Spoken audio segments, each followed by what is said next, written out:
everybody, and welcome back to the Transatlantic Call-In Show. This is the premier trans call-in show where you get to call in and ask two trans people any and all questions you have about trans issues. So whether you are an ally who maybe is a little bit confused about something, or maybe you are a full-on gender crit who wants to have an honest dialogue, because I don't put up with people who are just trying to stir shit. Let's have some productive dialogue here.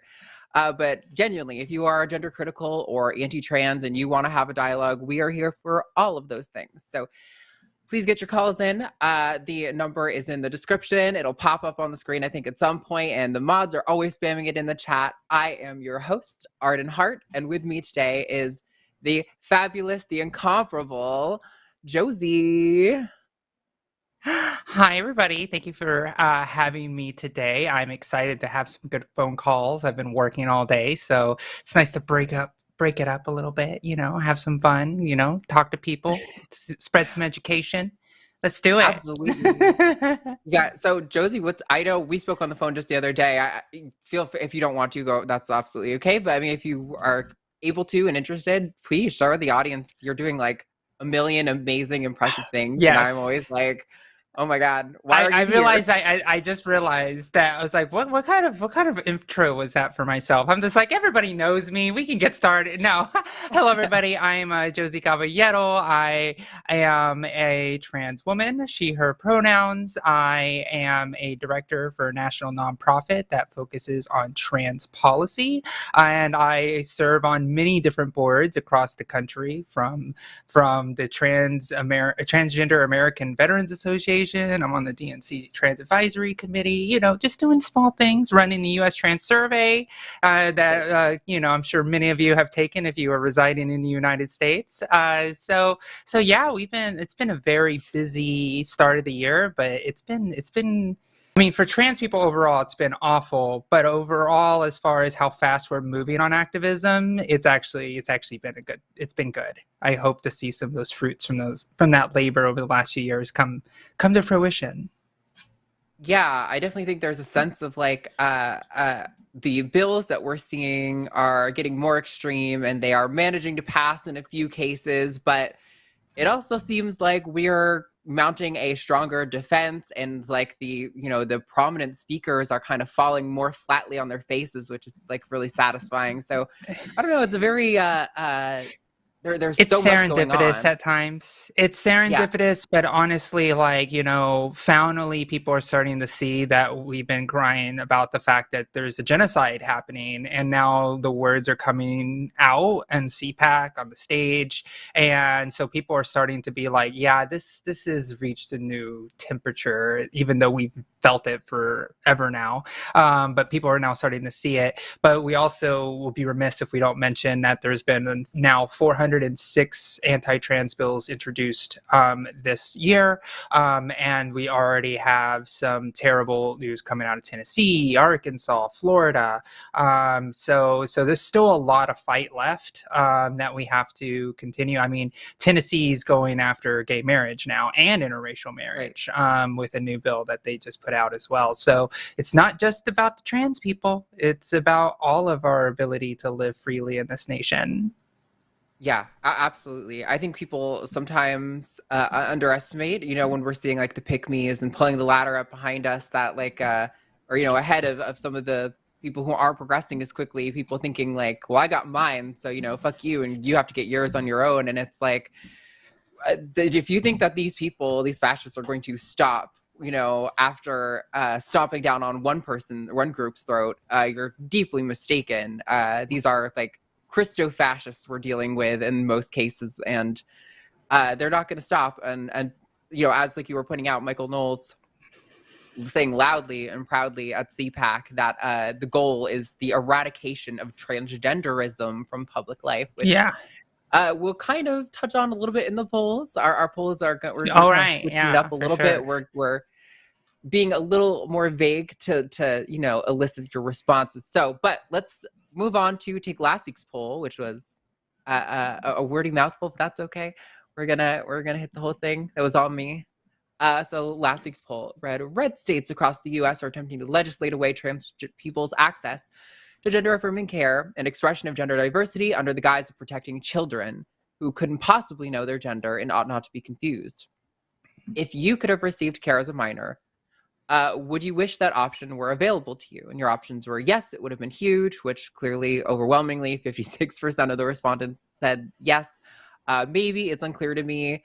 No, it would have confused me, or other comment. And these results don't surprise me. I mean, we have a little bit of a biased audience, and obviously they're more about spurring on conversation here and with you all in the live chat than necessarily, elucidating some empirical evidence about anything. But yeah, I don't know, Josie, how do you feel about this? I mean, I think I can probably predict most trans people's response to this question, but... Well, I mean, I'm a pretty late transitioner. I started my transition at 34. I'll be 37, and my 3-year transversary on Monday. It's the same day. So my birthday is coming up. Birthday time, yay!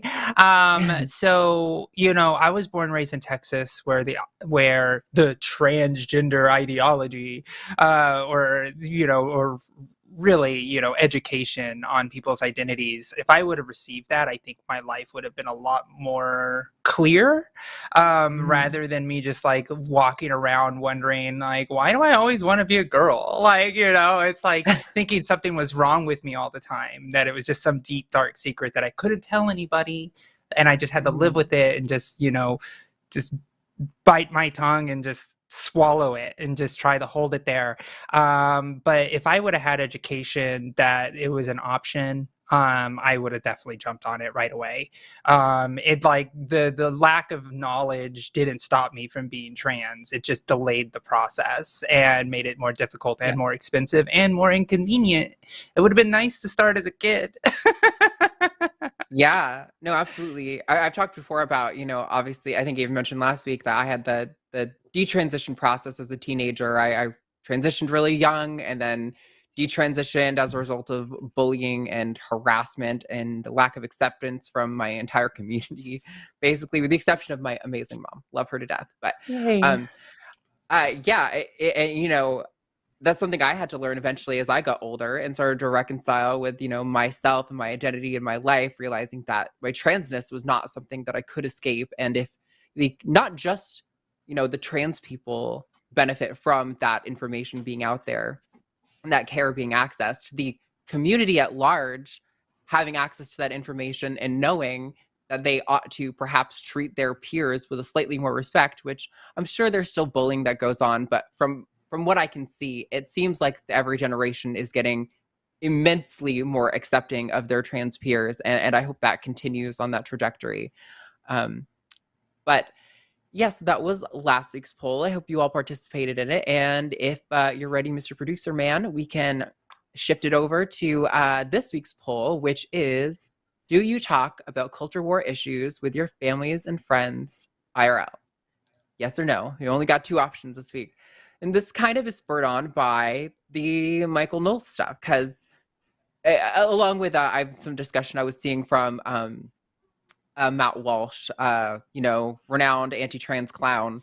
Ari Drennan was talking about on Twitter how, most normal people, the general population, seem to not really care or have a strong reaction to transness. And that's definitely my experience. Like, general public, when I'm out meeting strangers, if my transness comes up, it's usually just kind of like it hits a wall in their brain and they don't really think much about it. And I assume that's because most people are too wrapped up in their own lives to really get too deeply concerned with this stuff. But obviously, these issues are reaching an apex with this kind of rhetoric that's, starting to enter the public sphere. And so I'm wondering, for you, the audience, how often you are bringing up these issues with your family, if it's something you're comfortable doing. Like, I know that I feel obligated in a lot of sense. There are times where, you pick and choose your battles, you avoid it, but I can't help it. I can't keep my mouth shut. So whenever I'm on the phone with my mom and these things come up, I'm always like, I know you think things are always just going to get better, but these are the things that are being said now. And like, it's pretty scary. So I hope you're urging yourself and your friends to vote and to vote smart and to think about the impacts of your actions. But I don't know, Josie, how about you? Are you talking about, Obviously, you're talking about these issues. Of course, everybody I interact with. No, but as far as my family is concerned, because they are, more conservative leaning in Texas, it's always interesting because I can always point to, remember when I was talking about the thing before, and now we're here, and now we're at this next step? Like, it's always interesting because, I love my mother to death. It took her a second to come around to be being trans, but it happened, and it's good, and we have a great relationship. But, like, I was trying to tell her, oh, by the way, they're going to go after gay marriage as well. And she was like, no, they're not. There's too many gay people that are married. Like, why would they go after millions of people's lives and meddle with all those lives? I was like, this is what I've been telling you. And now I can actually point to Tennessee, right? And now I can point to like the drag ban in Tennessee, and then what's happening in Florida with like the kidnapping bill that they're trying to do, right? So like the kidnapping bill, by the way, is that if you take a trans kid away from a family and bring them to Florida, they will not return those kids. So it's actually a kidnapping bill. But now having these conversations, like I basically told my mom, I was like, look, if people are voting Republican, they just want me dead, or want people to support that. And I'm at that point now, right? It's gotten that aggressive with the conversation now. And she's like, and I was like, there is no buts about it at this point. And she can't really argue anymore. So, yeah. But I tell her that. I don't tell my other parts of my family that yet, but they know I feel it.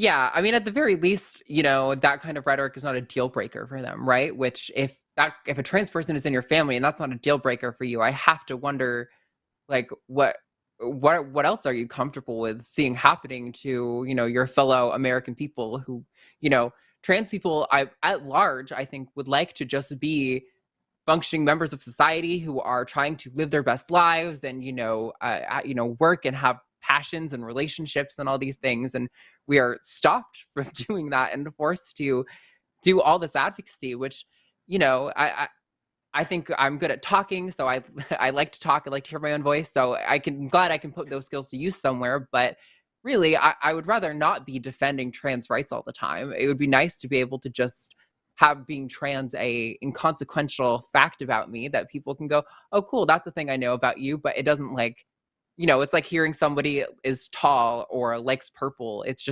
doesn't really matter in the grander scheme of things. But yes, so this is the poll. Definitely go vote. Let us know and comment. Let us know, fill us in about your answer. Like, why are you maybe avoiding it? Or maybe why do you think maybe it's better to not have these conversations? I would love to hear what you guys have to say. But yeah, it looks like we've got already a full line. So if you're ready, Josie, we can just dive right in talking to people. All right. Let's do it. That's the fun part. Up first, we've got Samantha in Idaho. Pronouns are she, her. Samantha, you are on the line. What's going on? Hi. So I have my bottom surgery scheduled for the end of the month, and I don't know how to tell my family that I'm having it. Specifically my parents and my 2 kids. Yeah. Okay. And I was just wondering if you had any advice.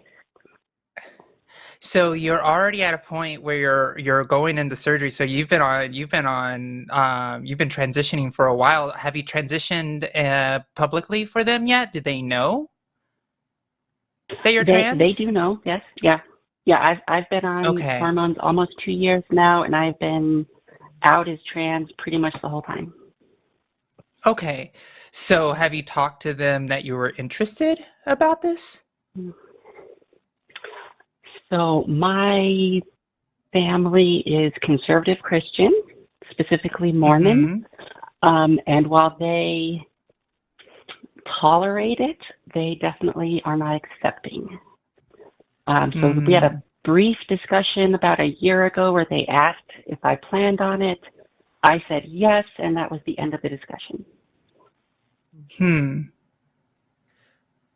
So I guess I was going to ask, do you feel like it's necessary for, I mean, obviously, it's important to share deep personal things with our loved ones. Like, it's nice to have them be included. But at the same time, while I love my mom and I want her to be included in things, there's plenty that I don't tell her for good reason, because they don't need to know all of the intimate details. I mean, if you're not at a place where you can tell her, I think if you are in a position where you would rather wait until you've recovered and it's done, and it can just kind of be like, there's no need for you to weigh in your opinion because it's I've already taken the step for myself, and I just want to let you know because I love you and I care about you and I want you to be included.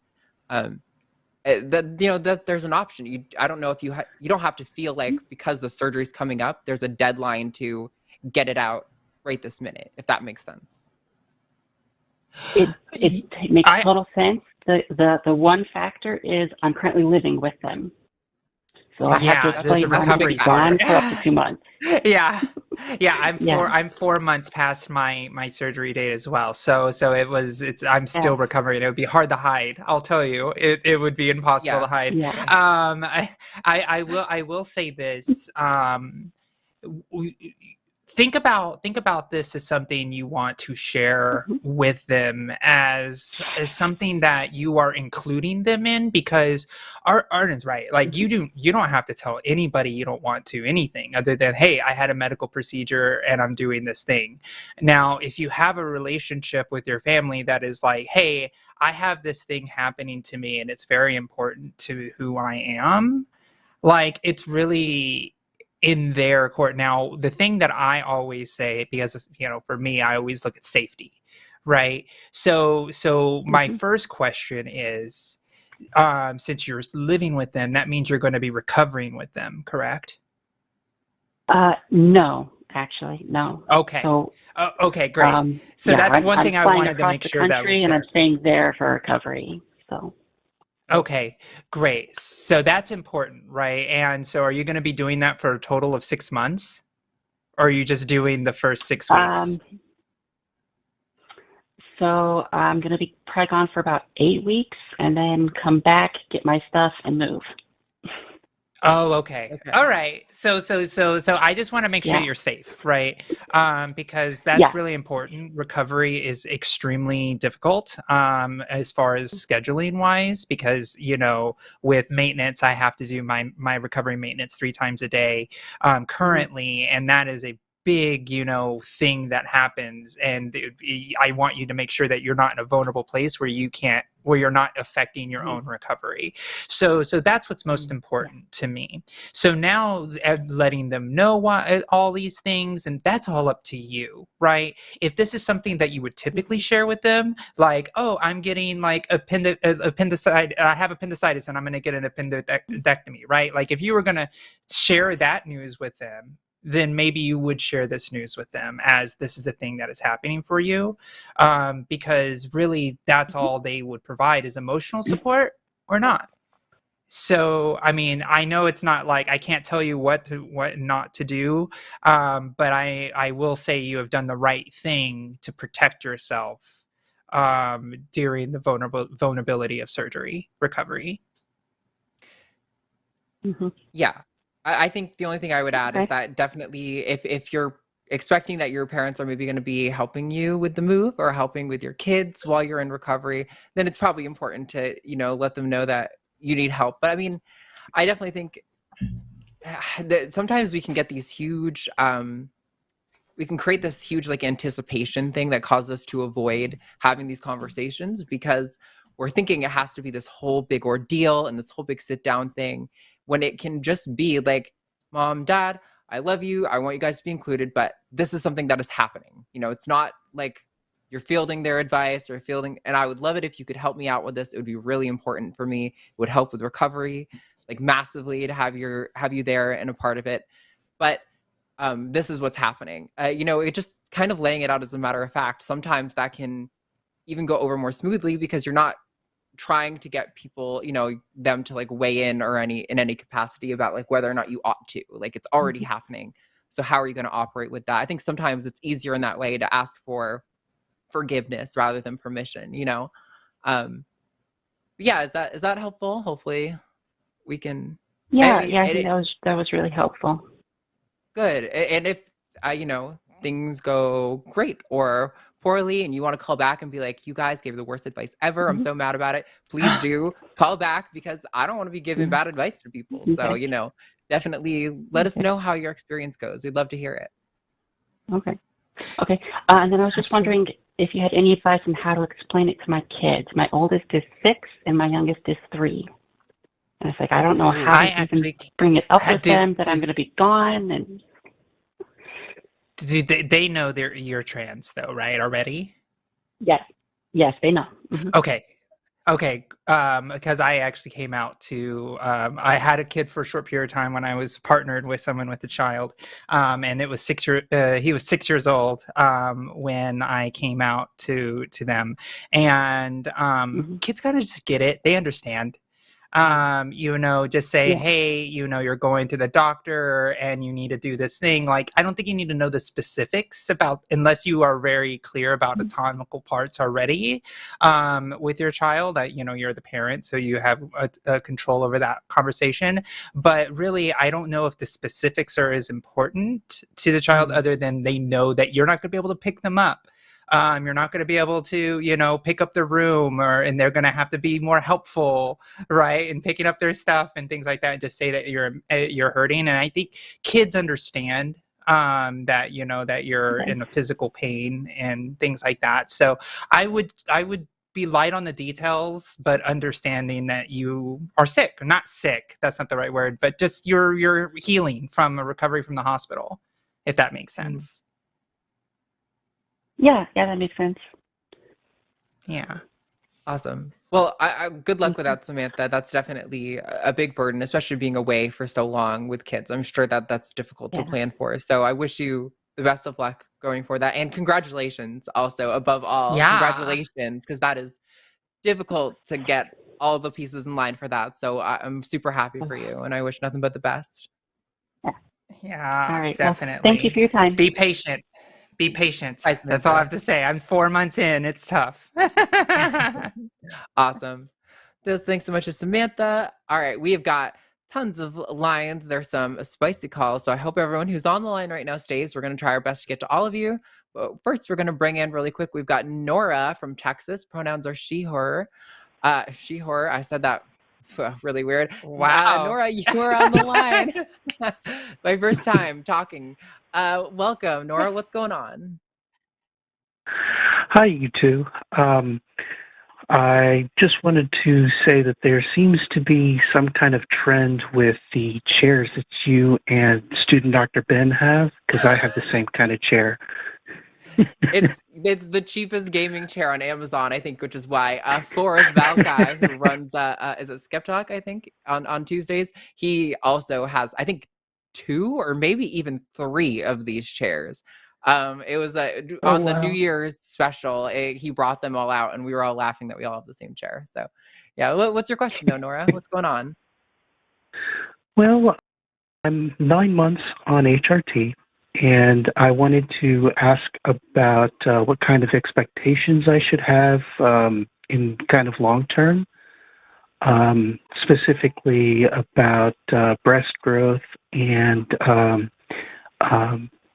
finally being seen as a woman, and didn't know if you had any input on that and if you needed any backstory on it.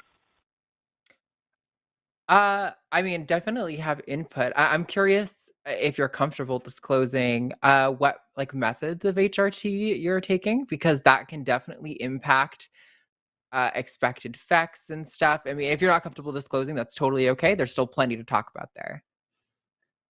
Okay, well, I'm taking the pill form of estradiol and spironolactone. Sure. Okay. Yeah. So. Yeah. And I'm. No, go ahead.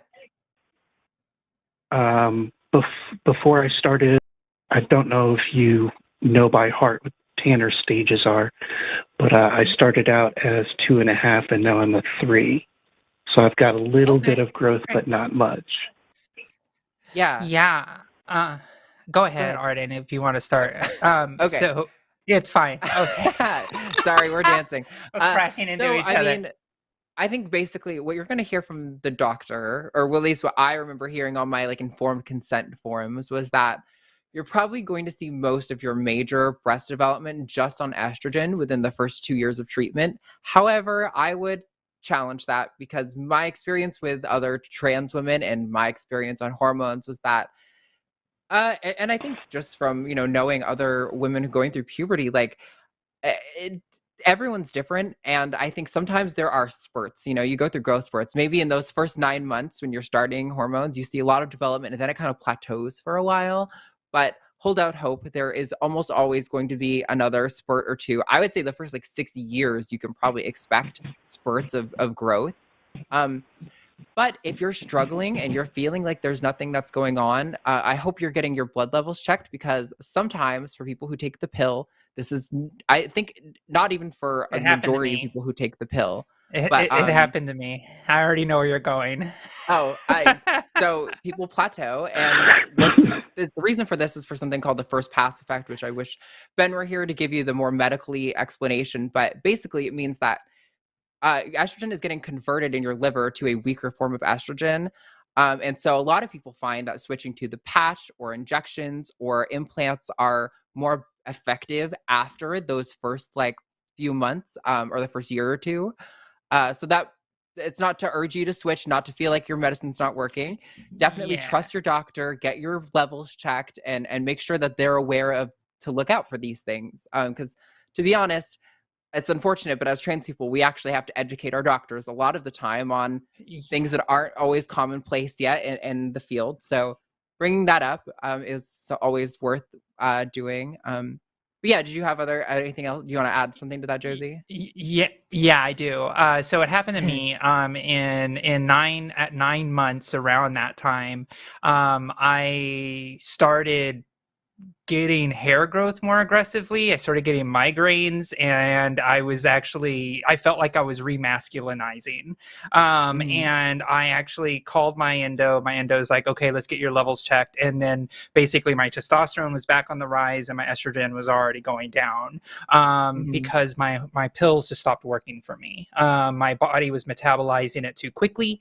And I moved to patches, and I have not gotten off since. It's been the best thing that's happened, and I saw kind of a very quick ramp up because the science is it's good to start a little slower so your body kind of like gets primed for estrogen, so it's not like you're losing any time, by the way, if this is what's going on. But I also want to mention, if you're not having any of those things and your blood work is fine, do what your doctor is telling you in that regard. Like if your levels are looking good and everything's good. But I say this, you're probably not going to look at your boobs in the mirror and not be happy until like 18 months. I'm just going to go ahead and say it because that's at least it was for me. My family historically has pretty, not small, but I think the largest, my grandmother, I think is a D, but everyone else in my family is maybe like a large B, C, and I'm at like an A. So like, and I'm pretty happy with the way things turned out for me. But I did also just have surgery, so they say that it might happen. I don't know. I'm not holding my breath. But one thing I would want to say, and I tell this to my friends who are trans and are in the early stages or in the kind of like baby trans phase, I like to say, is transition isn't all just hormonal either, right? Like one of the things that I try to tell people is there's never going to be a point in the mirror when you look at yourself. I don't think any human has this issue when they take their clothes off and stand in a full-bodied mirror and don't have something about their body. It's like, why, right? It's just our human nature to look at our bodies naked and be like, oh my gosh, the imperfection, right? So what to do is, go ahead. I was going to say, it's like about a week ago, I noticed that I have a deviated septum that I want to get fixed. So, I mean, there's always going to be something. Always going to be absolutely. something. So really, a lot of transition, in my opinion, especially if your identity, with your identity, is sometimes how you choose to express yourself, right? Like if you want to have the gender identity of a woman, but you want to express yourself more masculine or more feminine, that style is a part of the transition too. Like whatever that is, Right. like looking at yourself in the mirror fashionably, and you're like, oh, I look great, right? In the way that's also part of it. And I think that we forget that a lot of that is our mannerisms, how we talk, how we communicate. And that's all part of the package if you choose it to be, right? And so I found that to be really helpful for me because, like, as I was going through my own transition, it was almost like magic. One day, everybody just started to gender me right. And I'm just like, what the heck happened? Did society just figure it out one day? And it's just who you are as a person, and people just can't just read it right off of you, right? And so you're still early in your transition, and I'm sure everything is going absolutely wonderfully. But I always say, if there's a mascot for transition, it is a snail.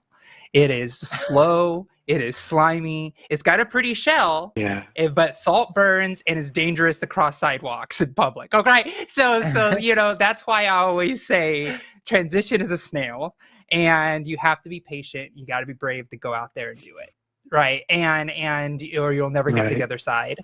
So be who you are, and and it's already wonderful where you are now, and it always gets better over time. Always. I mean, I'm about to hit 3 years and I can't believe I'm here. Like, it's wild. So true. Yeah, a friend of mine is actually going to be taking me to my very first Pride event this year, so that's going to be really fun. Yay! Oh, that's Yay! awesome. I love And he said he said you're going to wear a dress, and I'm like, well, I've got one. I just don't know if I'm ready to wear it in public yet. Well, if there's ever a place, it really is Pride. I would say of the few places when I was earlier in my transition where I felt like truly safe to just experiment and really feel it. Actually, interestingly enough, the first place I came out to my best friend in the whole world. I mean, like, I consider this person a brother, like the most important person to me. Him and his girlfriend, I came out to them at a Pride event. Was like, I think they knew that I was maybe thinking about transitioning, but it was like I showed up with a shirt that had she, her, hers pronouns on it, and they were like, oh my god, they hugged me and we all cried and it was beautiful. And it really is, Pride is the space for that. So I definitely think if you are thinking that you want to but you're holding back because you're not ready, Pride is a great place to experiment with that, because I think much like what Josie was saying, you really do just kind of have to like pull the trigger and let people see you, and to accept that, like, regardless of how they interpret or whatever, you are a woman, you are you, and you are out there being yourself. And regardless of how they see you, that doesn't change who you are or how you have to feel about yourself. Now that's not to say that people's words and actions shouldn't make you feel crummy. Sometimes they're gonna, and that's just being a human being. But definitely, I think that is a great plan, and I hope you do it, and I hope you call in and tell us what it's like, because I would love to know. Pride is my favorite thing in the whole world. Yeah. Yeah, I think that I just started voice training. I've got my first session in a few days ago, and so that's going to be a journey on its own. And so I'm working on some facial hair removal, and I figure by the time Pride event rolls around, I should be able to hold a full conversation with my preferred voice and my goal voice, and the full face and everything. And at that point, the moment somebody calls me ma'am in person, I'm good to go. I'm going to go full time, and Yay!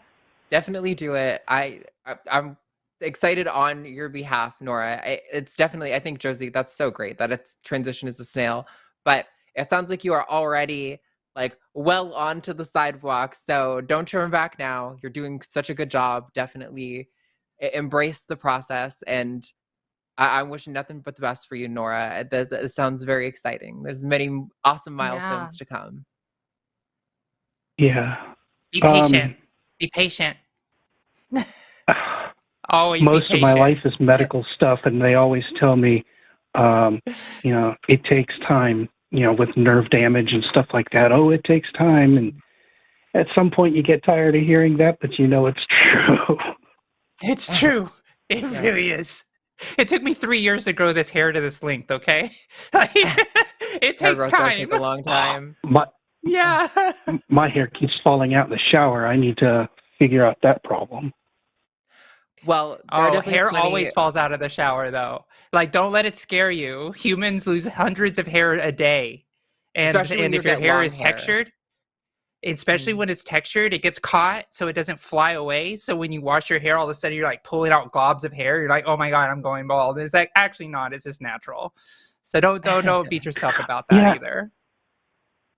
And I tried pulling out like handfuls of hair while I was in the shower, figuring out, get it out while I can. And then I dried off and I had hair pieces all over my chest and stuff. I'm like, I can't get rid of it. No, it'll be fine. One of my favorite, or not my favorite, but just the funny thing about being a girl that I learned was how often after a shower, I'm like finding hair where the sun doesn't shine. I'm like, how the hell did hair get down there? I know. It really does get I need a lint roller or something. It's a good idea. Definitely give it a shot. Well, Nora, we have a few other callers we'd like to get to, but hopefully that was useful for you. And we'd love to hear if you wear your dress to Pride, and you call back and tell us what that experience was like for you. Yeah. Oh, I'm going to record it and everything. Good. Yay. Awesome. Can't wait. All right. Thank you. Thank you, Nora. Have a good one. All right. So real quick before we move on to the next call, because we've got some spicy ones I want to take. I want to remind the audience that while Transatlantic is the best show on the line, it is not the only one. And so I want to remind you of some of our other shows. So this Sunday, Matt and Jimmy are going to be on the Sunday show, aptly named, from 3 to 5. We're going to have Skeptalk on Monday with Aron Ra and Professor Dave.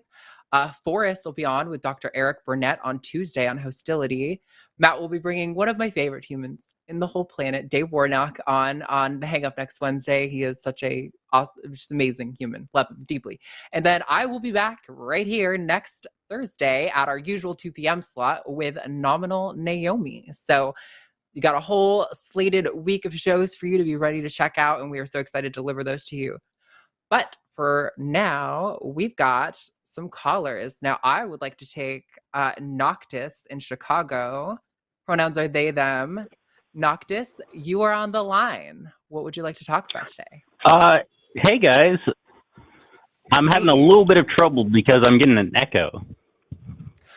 Oh, well, hopefully I'll move my mic back and turn my headphones down a little bit. Sometimes web callers No, it's definitely not you because it was happening on the call screener and on the...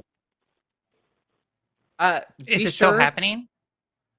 The show was happening, but it was doubled up on the show. Okay. Friend, that means it's on your end. Yeah. Yeah, you gotta mute your end. Mute your end on. I only have one tab open, and it's the call line. Oh. Well, I don't think we've had this issue with any other callers, and nobody in the audience has mentioned an echo, so I'm gonna guess it might be on your end somewhere. But we had a caller the other day who had echo, and they just needed to basically hang up and call back. Right now, there's a line open, so you're not going to get kicked if you try. Yeah, I can do that. Let's do that. Well, okay. All right. We'll bring her back. Noctis. All right. So while we wait for Noctis to get that sorted out, we are going to take another call. That way there's, no dead air. But I'm really excited to talk about that topic. So I hope we do get Noctis back in. So let's bring in Bill in California. Bill's pronouns are they, them. Bill, you are live on the line. What's going on? Hello? Hi. Yes, hi. I wanted to talk about, I wanted to know if you could give me advice if my my doctor is refusing to give me my medication for hormones. Interesting. Did you already have a prescription with that doctor? Have you already been prescribed that? No, I had it with a different doctor. Okay, so you're changing doctors, and that doctor, the new doctor, doesn't want to refill your prescription? Yeah. Did they tell you why? Go ahead. Sorry, Josie has like a line of questions. Yeah, no, go ahead. No, go ahead. I was just gonna ask that's a good follow-up, though. Did they tell you why? They said that it's not the standard medication. They wanna prescribe me a medication that I've already tried but doesn't work. Interesting. So are they trying to change your delivery, or are they changing the actual brand? No, it's the actual medication. The actual medication. Oh, I see what you're saying. So I do want to say, first of all, that obviously we're not doctors, not medical professionals, and we cannot give medical advice. But I appreciate if you are trying to protect your privacy and you don't want to give us specifics. However, it's kind of hard for us to know exactly what advice to give you or what situation you're in without knowing what kind of medications you're talking about. Because, like, are we talking about the difference between, anti-androgen, like Spiro, and God, it's been so long since I took one of those. What the other ones are? The anti-androgens? It is beclotamide, Beckel. Yes. Yeah. So I will say this. Bill. Do you have like a local LGBTQ center that you have in your area? Actually, that's the doctors I've been going to, and actually that's the doctor that doesn't want to prescribe me. So like I went to this one clinic in San Francisco, and they prescribed me the medication that I requested, but then I had to leave that clinic for a different reason. I see. And I went to a different clinic, and they don't want to give me the same medication I was already taking. And so I went to even a different clinic, which both of these last two ones are also trans clinic, LGBT clinic. And the second one also doesn't want to give me that one for the same reason. They said, "Oh, we follow UCSF guidelines." Yeah. Blah, blah, blah. So one of the things is right now there's standards of care, right? So WPATH does that, as well as UCSF is actually the regiment that I went on originally. And again, I'm not a medical doctor, but I will say that those standards of care are very specific about what pharmaceuticals that they want people to have. And there is a lot of misinformation out there as well. So what I would do personally is I would talk to your provider. So if it's an LGBTQ health center, at least you're in a place where they'll at least try to listen. And it's hard to say because you're in California, and California has great health care for trans people. I had myself for a while. So it's one of those things where I think you should call a transgender health center in California to see if you can figure out if you can get another opinion or things of that nature. But most importantly is you should be receiving some form of medication if you and don't deny yourself medication if you need it is one of the big things as well. So Bill, we're probably gonna have to wrap this call up, just because while I want to help you out, I really do. With the medical questions, it's really, really difficult and sort of unethical in a lot of ways for us to engage on these levels. So the best we can offer you is that, obviously, especially if you're going to LGBT clinics, like Josie said, you need to be getting some treatment. If you're asking for specific treatment, I don't really know if I have specific advice. These doctors are definitely especially at these clinics, should be trained in all the relevant best medicine for trans healthcare. So definitely try to go back to them or find another doctor and level with them. But unfortunately, there's not really much we can offer you here. And I'm really sorry about that. I realize that this is definitely trans related, and I'm sorry that you're facing this issue, but unfortunately, we don't have the requisite experience or knowledge to really be able to give you the tools you need. So I wish you the best of luck, Bill, and we will hopefully hear from you soon. Thanks. Okay. Yeah, that's a really difficult one.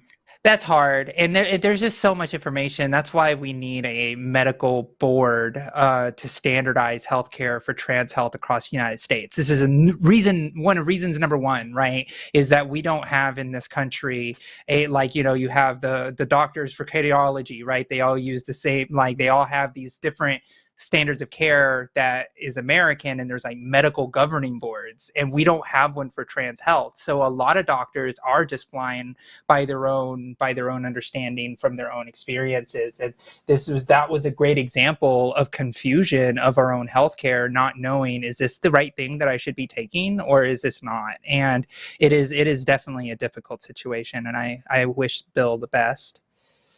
Yeah, likewise. I mean, it's hard to know when you're asking for specific medication, because there's also a line, right? Like when I was struggling with giving myself self-injections, I went to my doctor and I was like, hey, I really appreciate that you even tried this with me, because a lot of doctors don't even offer this right now, but it's not working, and I was wondering if you had other options. And that's when I learned about the pellet and started doing that as my method, the implant. So lucky.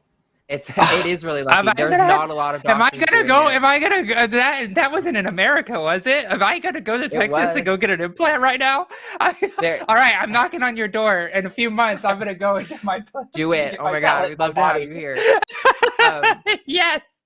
But yeah, asking doctors, I also can see why for a doctor, perhaps being asked for a specific medication might raise the flag. If it deviates very significantly from the expected course of treatment or from what the patient's asking. But anyway, sorry, I'm probably digging myself another medical hole that I ought not to be. So we're gonna move on from the medical questions. Talk to your doctors. Trust the professionals. Okay, so I think we've got Noctis back on the line, so let's try to get them back in. Great. Noctis, you are on the line. How's that echo? Howdy. It's much better. I gave up on Google Chrome. I decided to go the direct path. Okay. Okay, Awesome. got it. Great. Cool. So what's your question? I was just thought about bringing up just because I was hearing the earlier parts of your discussion, and I understand a lot of it just because I am also trans, and my partner's trans, and I just have heard a lot of the idea of the trans genocide rhetoric being used, and I think while it is technically true, and I feel that it does turn away certain demographics at the very least, because there's only so much, especially because of the amount of time that's been happening with this very new kind of rhetoric around transgenderism. Before, the rhetoric was basically please don't hurt us. So now some people are getting lethargic. It's not for them, all they hear about is you're killing trans people,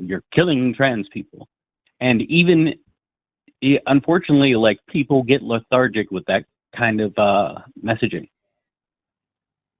I hear that for sure, and I mean, this is something that I think LGBT people have been dealing with for the entirety of our activism. I mean, every major fight for the rights of minority groups, I think, faces this issue where there is a way to and it also talk faces about it the big part of and accurately, and to really reflect the harms that are facing that community, or to try to really strategically use your rhetoric to appeal to the lowest common denominator and get them on your side.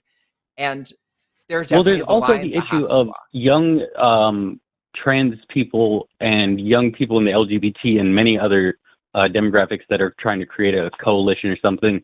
Like the young people are going through it. They're in the middle of it. They're in the middle of the trauma. They're in the middle of the change. They're in the middle of all of this. And then you have some people who are older who are just doing the same. So they're also just like coming to terms with everything. So it makes you a lot more radicalized. It makes you a lot more like, we got to stop this. They're doing this. How dare they? All the things that I've had to deal with. And then there's the people who are trying to be calmer, but usually those are going to be people who, you know, they've been in a minute, or they've basically experienced the bad times enough that they're like, well, it could be worse. So Noctis. Go ahead. Oh, sorry. I don't know. No, Let me go for a second here. Yeah. There is like training and understanding around communications, right? And there's like think about populations in 3 different groups. There is the groups that are on your side that will agree with you and are rabidly for the support of whatever issue that it is. We'll say trans. We'll use trans for this example because that's what we're talking about. And then you have the other group, which is basically the people who hate us and want us dead, like Michael Knowles and Matt Walsh, and they use the rhetoric at the most inflammatory schedule. And then you have the group of people who are in the middle, right?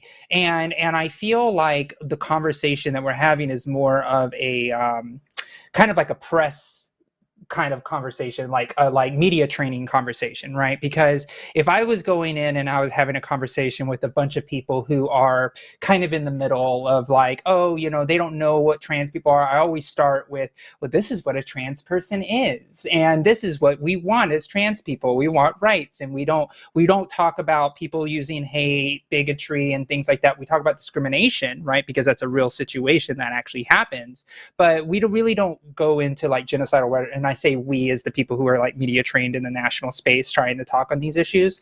But when you say like young people, right, like they are. Well, I'll give you some reference. I'm the terminally online type. Okay. I'll give you some reference. I'm the terminally online type, and I've been political since I'm like 13. So like I've lived in the space for a very long time. Even before I knew I was LGBT, I was one of those allies with a capital A. Who was there for everything, but totally isn't involved. Just a super ally. I'm sorry, I completely lost my train of thought.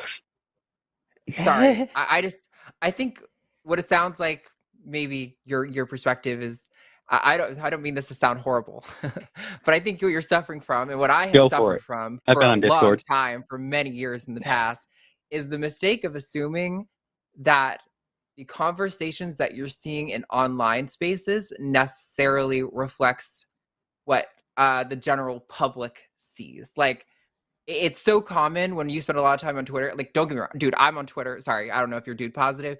That's meant to be gender neutral. I'm on Twitter all the time. I'm Gucci. Okay, cool. It's for my work even. Like, I'm advertising my stuff, and I'm on Twitter constantly. But it's, I think, a mistake to assume the way that you're seeing rhetoric reflected by activists on Twitter necessarily is what the general public is seeing. And so I think agree, it's okay, but you even hear trans genocide rhetoric coming from people who are trying to help, who aren't actually part of the community. You know, like your late night hosts, your like positive podcast types, your that was actually your newscaster types. So, the problem also is that today is I was actually getting to that point, and that was what I was going to say. Well, there definitely are the fervent, really passionate, maybe newly out people who are a little bit more feeling the sting of transphobia in that moment, and so they're really emblazoned to go and take down these issues. But I actually think the best thing for these kinds of movements is those things that you were just talking about, the late night hosts, the people who are able to get on CNN, the people who are able to get in the ears of normies and have them hear what it feels like for a trans person to be going through, seeing these bills come up, seeing Michael Knowles talk, seeing Matt Walsh, be gifted a platform and such a massive conservative voice. I think, well, I hear what you're saying. I can see how for some people, maybe certain aspects of the genocide rhetoric could be off-putting. I don't know that I'm super convinced that it's like, that it follows then that we ought to just drop the rhetoric altogether. I think that getting presented from more reasonable appearing cis people advocating for our position about what we're going through and what we're saying is one of the best things to getting people viewing what Matt Walsh says and what Michael Knowles says as objectionable 100%. As it is, which I think the response to the stuff in the past few days has been largely, this is detestable and we stand against this. Yeah, though that would kind of be an overplaying of their hand, if anything else. I would say, though, that I'm not saying that I have the number one answer to this problem. I just almost wonder if we need to be having more nuanced conversations with them about, like, the inner workings of, like, the community. Because, like, of course, there's an extreme end of, like, literally every community, and there's extreme ideas. And especially when you're young, your ideas are extreme. You're coming from the gut. You've got, like, but unfortunately, I don't mean to interrupt you, but I want to bring this point up. One of the biggest tactics in propaganda and supremacy is to make a false dichotomy, right? The dichotomy of, like, they're just so angry and upset, so therefore they don't deserve to exist, right? And they did this during the Holocaust. They were saying, oh my gosh, it's the Jewish people are the ones that are the scary people. Look how they talk about us. They talk that we're evil and we're wrong. And it is a tactic that has been used for a long time. So, for example, if someone's in the middle, somebody's actually in the middle, right? Like somebody who's like, I don't know about these trans people, right? And then all of a sudden they say, oh, Michael Knowles said some things that are genocidal. And that person on the fence isn't going to be like, oh, they said genocide, I'm going to go with that person that said the opposite, right? And that said they're not genocidal. And I think that this has been a tactic that's been used time and time again. You hear the same conversation about kink and pride. Do you see how there might be kind of a similarity between that and like the people who are kind of like, if you're doing any kind of Harry Potter related things, you are directly putting money into. But they're going to say that regardless, right? But they're going to say that regardless. And the thing is, we don't cater the movement to the extremes, right? That's what I'm saying. Like, we're not going to censor our voices because of the extremes bell curves, right? Like, there's always going to be people on the extremes that go way too far into, like, oh my gosh, they're gonna execute us one by one starting tomorrow. Sure, versus but the problem people is that who are the like, trans community is a self-isolating system, which means that, like, just like anything else, everything kind of like mixes in a lot quicker. So when you just kind of like loosey-goosey be like, it's not a big deal, like, the rhetoric can swiftly go out of your hands the same way it did like with BLM. Like, BLM like had some great messaging and had some great things going on in it, but it just like the ACAB and all of that, because if they had tried maybe some more positive. Yeah, but the problem is that's never going to happen, right? Like, propaganda is their retaliation. Like, of course there's going to be a retaliatory thing, which is why you need to kind of like, stop the gap, stop the flood. Okay. I think that, go ahead. You've been wanting to say something. I was going to say, but the thing is, again, this is why I think you're suffering from, like, thinking that Twitter represents real life, and it doesn't. No, I see those people. Listen, I'm pretty deep into it. Noctis, okay, no, I'm going to mute you, Noctis, because you're interrupting a lot, and I would like to complete a thought before you jump in, okay? So I'll let you speak, but you're on mute right now. So this is the problem with thinking that these people on Twitter are representative of any meaningful faction in reality, right? I agree with you. There are extremists on Twitter who are like, oh my God, you typed Harry Potter on your timeline, you're basically committing genocide. That's extreme. And that could definitely feasibly off-put someone. But the reality is there are people who are touching grass and who are doing the work to convince people. Josie over here is doing an insane amount of work, more than almost anyone I know, to advocate for trans rights amongst the normies. Like, it's just massive, carrying so much on her shoulders to get this stuff done. I appreciate what the message you're trying to say is, how using extreme rhetoric can potentially hurt the cause. That is a good point. But I think you are flawed in how significant that I think that impact is. So I'm going to unmute you now. Okay. So hopefully going forward, we can have a little bit more back and forth and less needing to jump in. Yeah. Excuse me for that. I'm autistic and ADHD. So especially if like I've heard things before, sometimes I'll like jump over it because I understand how I am terminally online, but I am not under any delusion that what goes on Twitter is reality. I pull from a little bit of everything, the online discourse, what the Republicans are saying, what the Democrats are saying, what the rich liberals are saying, all that good stuff. And it just, it seems like trans genocide is a key narrative talking point right now. And I think that one of the problems that, and I understand it, but I think that the problem is contextualization. When you just like say it over and over again, it doesn't. So I want to say off. this, Noctis. Sorry. So I'm actually in the process of writing a national letter from most trans organizations that is actually going to go to the RNC, now the Republican National Committee. I don't see everybody saying trans genocide at all. In fact, in like the spaces that our policies are being discussed and debated on the floors. What I will say, however, we are going to bring up Michael Knowles' point in that letter. For the first time, we're going to talk about as an escalation of rhetoric, because Michael Knowles said it on the CPAC stage, which the front-running presidential candidate Donald Trump later spoke on that same stage. The reality is that the escalation of rhetoric is not the trans community's fault. Right? Like, you will look at Blair White and Buck Angel, and they will gaslight the trans community and say, oh, if they weren't so wild on TikTok, maybe they wouldn't be going for people like Blair White. Like, Blair White is actually saying that right now, saying that Republicans hate me because of liberal trans people, right? And that is so gaslighty, because we're not the ones that actually started these escalations of attack. So at the moment, right now, we have strong evidence to show that we've had bomb threats in real life. We've had CPAC stages and presidential candidates speak on stage in real life. And we are now seeing an escalation in violence and hate crimes that we haven't seen in almost 40 years. And we're seeing bathroom bans come up again, and we have over 406 bills across the United States.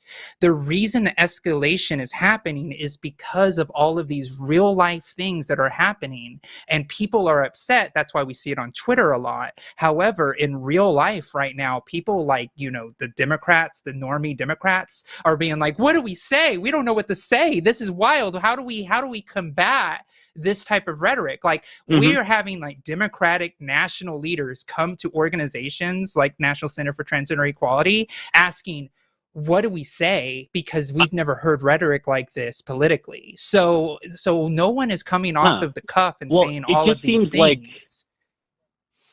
I understand. I just feel like there are some like real world explanations for why the things that we see, just from like a historical perspective. Like, the reason why we are seeing this escalation of the like whole transgender rhetoric and stuff like that is because we are in an economic downturn due to the pandemic. We're not. The pandemic we're in caused. An increase. We are at an we have increase more jobs now than we ever had. We've never had this unemployment so low in American history. Yeah, but wages are going up too. Listen, but this isn't an economic that, argument. but We're going tit for tat. The pandemic.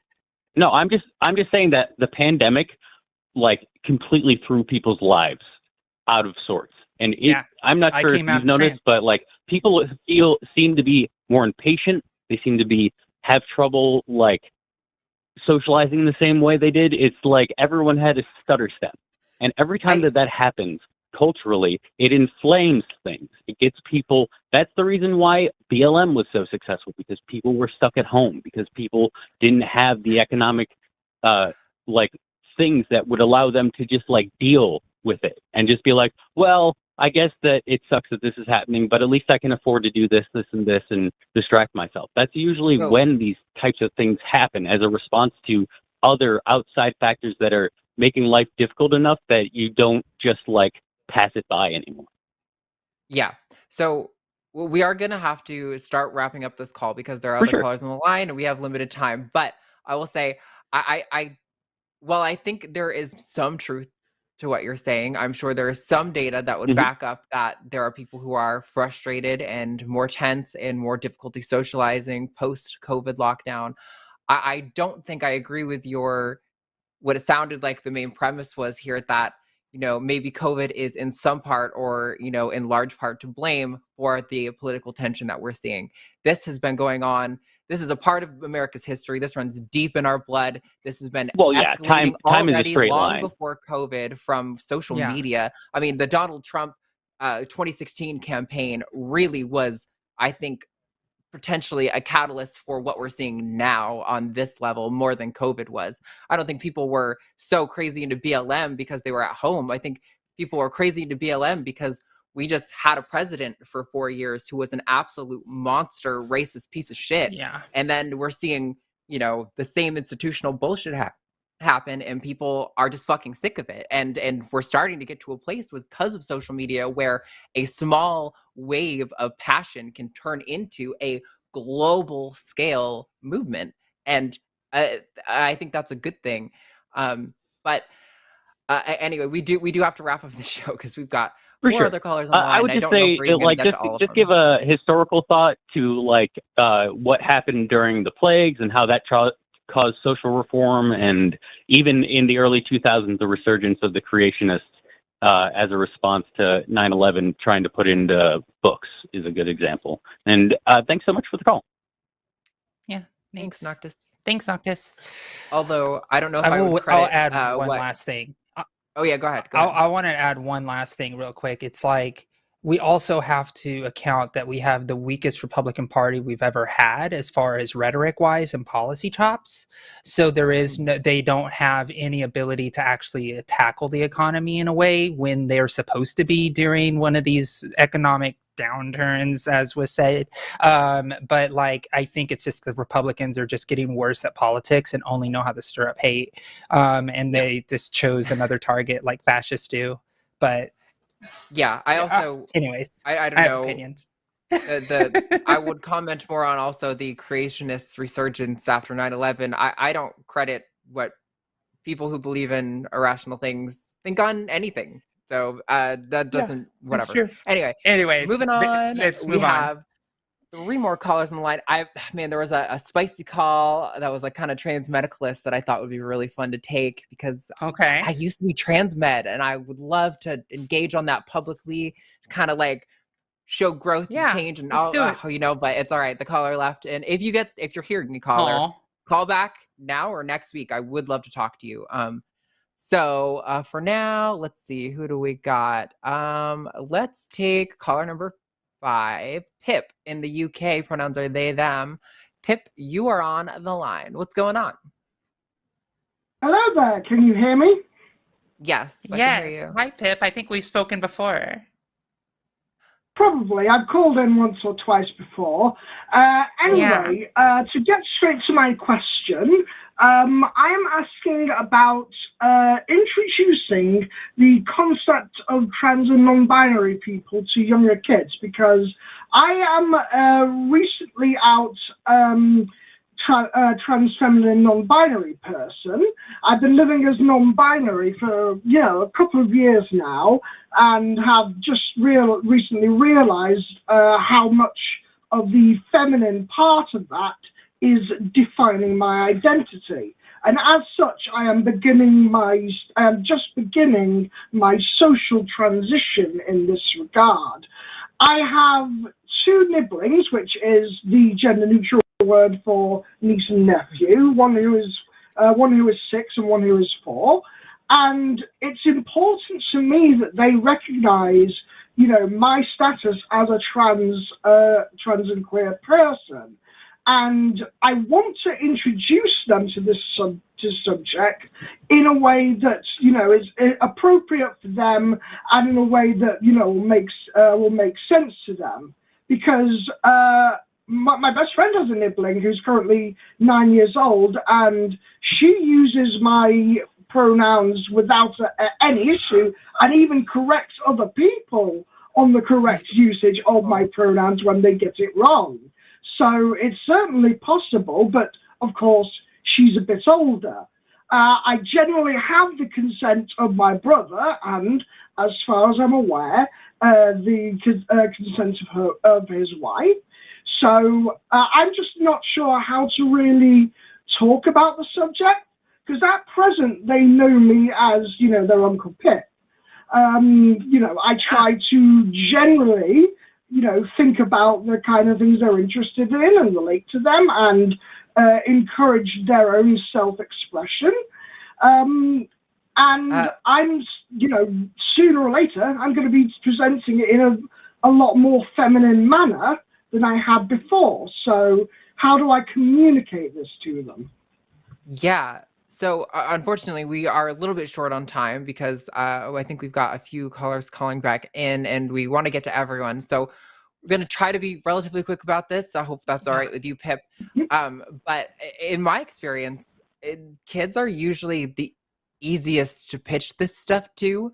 When I started transitioning, nobody told my little brother what was going on until it was like 2 years into it. And granted, I don't get to see my brother more than twice a year at most. And when he brought it up to my grandmother, he figured it out on his own. He was like, so Arden's going to be a girl now, right? And she was like, yes, she is. Good job. Now I don't have to talk about it. Thank goodness. I genuinely think you can make it that simple. Like, you know, if you're non-binary, you can say, you know, some people are boys, some people are girls, and some people are neither. And that's how I am. And this is how you refer to someone that way. And it might take them some time, but most kids are going to be like, oh, okay.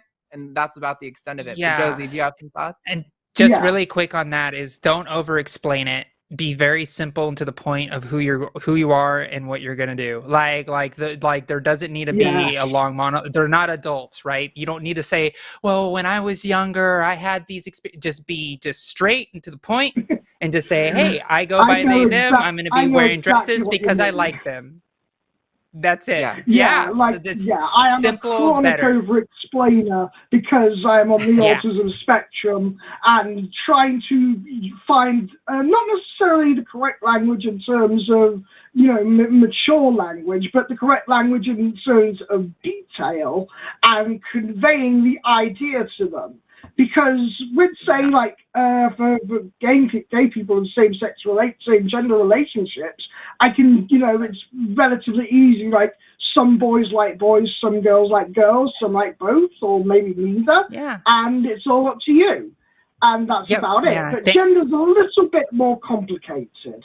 It is a little bit. It doesn't. But I think, you know, when we're talking age appropriate, do you work in stages? All the kids need right now is just the simple stuff. And maybe when they hit 10 or 12, then you can explain it in a little more detail. But hopefully that was helpful, Pip. I'm really sorry that you waited on the line for so long and we have to wrap it up. But thank you. Okay. Thank you. You're awesome. Thank you very much for the information. Yeah, absolutely. Much love. Oh, shit. Sorry. It's okay. It's fine. I tried to anticipate they got their word in. The drop, but yeah, okay. So we're all good. So we've got Dylan on the line that we're going to bring in here in just a second. Although, oh man. Let the spicy call in first. I do want to get to the spicy call. I don't think the spicy caller has called back in, but the caller who wants to say gender dysphoria and being trans are the same thing, please call back. We want to talk to you, and we're holding out a line to talk to you. So get your call in. All right, but until then, anyway, we're going to talk to Dylan in North Dakota. Pronouns are he, him. Dylan, you're on the line. What's going on? Well, that's me. Hello, you two. I have the curious question of pronouns specifically, meaning why we use two sets of them instead of one. Like for me, I would use he, him. I'm just curious why we don't use just like I use him pronouns. I mean, I think that's Does that make Just an sense? effect of the English language. In the English language, Yeah. if you were to say, him went to the store, we would go, did you pass first grade grammar lessons? Maybe that's condescending or rude or something, but I think it's just some matter of grammar. There are probably plenty of languages where there are. I don't know for sure, but I'm sure there are languages out there where there's a single pronoun for each like gendered pronoun. So grammatically, right, like your pronouns, you have a grouping of them, right? So like I'm actually she, her, hers because of the ways that pronouns show up in sentence structure. So we're already shorting it by saying she, her, he, him, they, them, because we're already just saying two, because it should be they, them, theirs, right? He, him, but his, we don't do that. Yeah, because we're already shortening it. I have seen some people do it on their phone, like they'll be like the she, right, in their Zoom window or whatever or whatnot. So I think it's like vernacular and colloquially, or I hate that, I can't say that word ever. Colloquially. Now I can't say it because I'm thinking colloquially. Thank you. Yes, as the word spins on my tongue. But like I think it's just how people kind of just do it, and it's just like how people are like learn by pattern recognition of like this is the way that we do it. So technically I think it could be like you go, I use she pronouns, right? Like you could say that and people would understand. Or I use, somebody could say I use they pronouns. I've heard people do that as well. So I think as shortcuts happen and people want to speak more briefly, it may happen, but I don't think there's any official reason, because the more formal would be she, her, hers, or he, him, his, they, them, theirs. But we don't even do that. So it's an interesting question, because I love talking about the evolution of language and how we use it in conversation and how things change over time. Because I still hear people say she, her, hers, and I'm like, why are you throwing hers in there? But technically that's the most correct. So I don't know what to say. No, even when we were just talking a little bit ago, when I said I went to my friends on Pride and had a shirt on, I had she, her, hers on, which is funny because I don't know if at the time it had quite become so ingrained that she, her, he, him and stuff was like the norm, but that really has just become the standardized way of conveying your pronoun set. So it is a curious thing, but I don't really think there's any explanation other than sometimes just things take off and link. I mean, it's kind of like, I love talking about, I don't love it because it's also frustrating, but like slurs, why certain derogatory terms for a group becomes a slur and others don't, right? And we have like this very strong, visceral, emotional reaction to one. And I think it's rightfully, we categorize them differently. This one is a slur, and so this one's considered far less socially acceptable to even mention like hypothetically, not even using it, just like it's that taboo. But then there's other ones that are also derogatory and for a group of people, but we don't have the same reaction to them, and it's curious to think why. And I don't think there's any other reason than just that's the one that caught on and really seemed to attach to people's emotions, and so it's been reified as this different thing. And I also want to mention, too, that some people use combos, right? Where they're like she, they, or they, she, or they, he. Right. So it seems like, I don't know if we're going to go to a singular anytime soon, because there's a lot of people who do use mixed pronouns. So yeah, there's a lot of really interesting reasons why. But I always like thinking about these questions. So thank you so much. Do you have any last thoughts on that? Yeah, just a couple. I knew about the 3 sets of pronouns that was shortened to 2. I was just curious why we didn't shorten it to 1. It just makes sense that it just stuck on. Another concern with that was answered was like he/him, just adding in that extra slash. It just seems easier just to put the him down. And then if you have a singular pronoun, then you can easily pair it up with the they. So she/they, he/they, they/he, that sort of thing. But no, it just makes sense that it just caught on, and that's just standardized.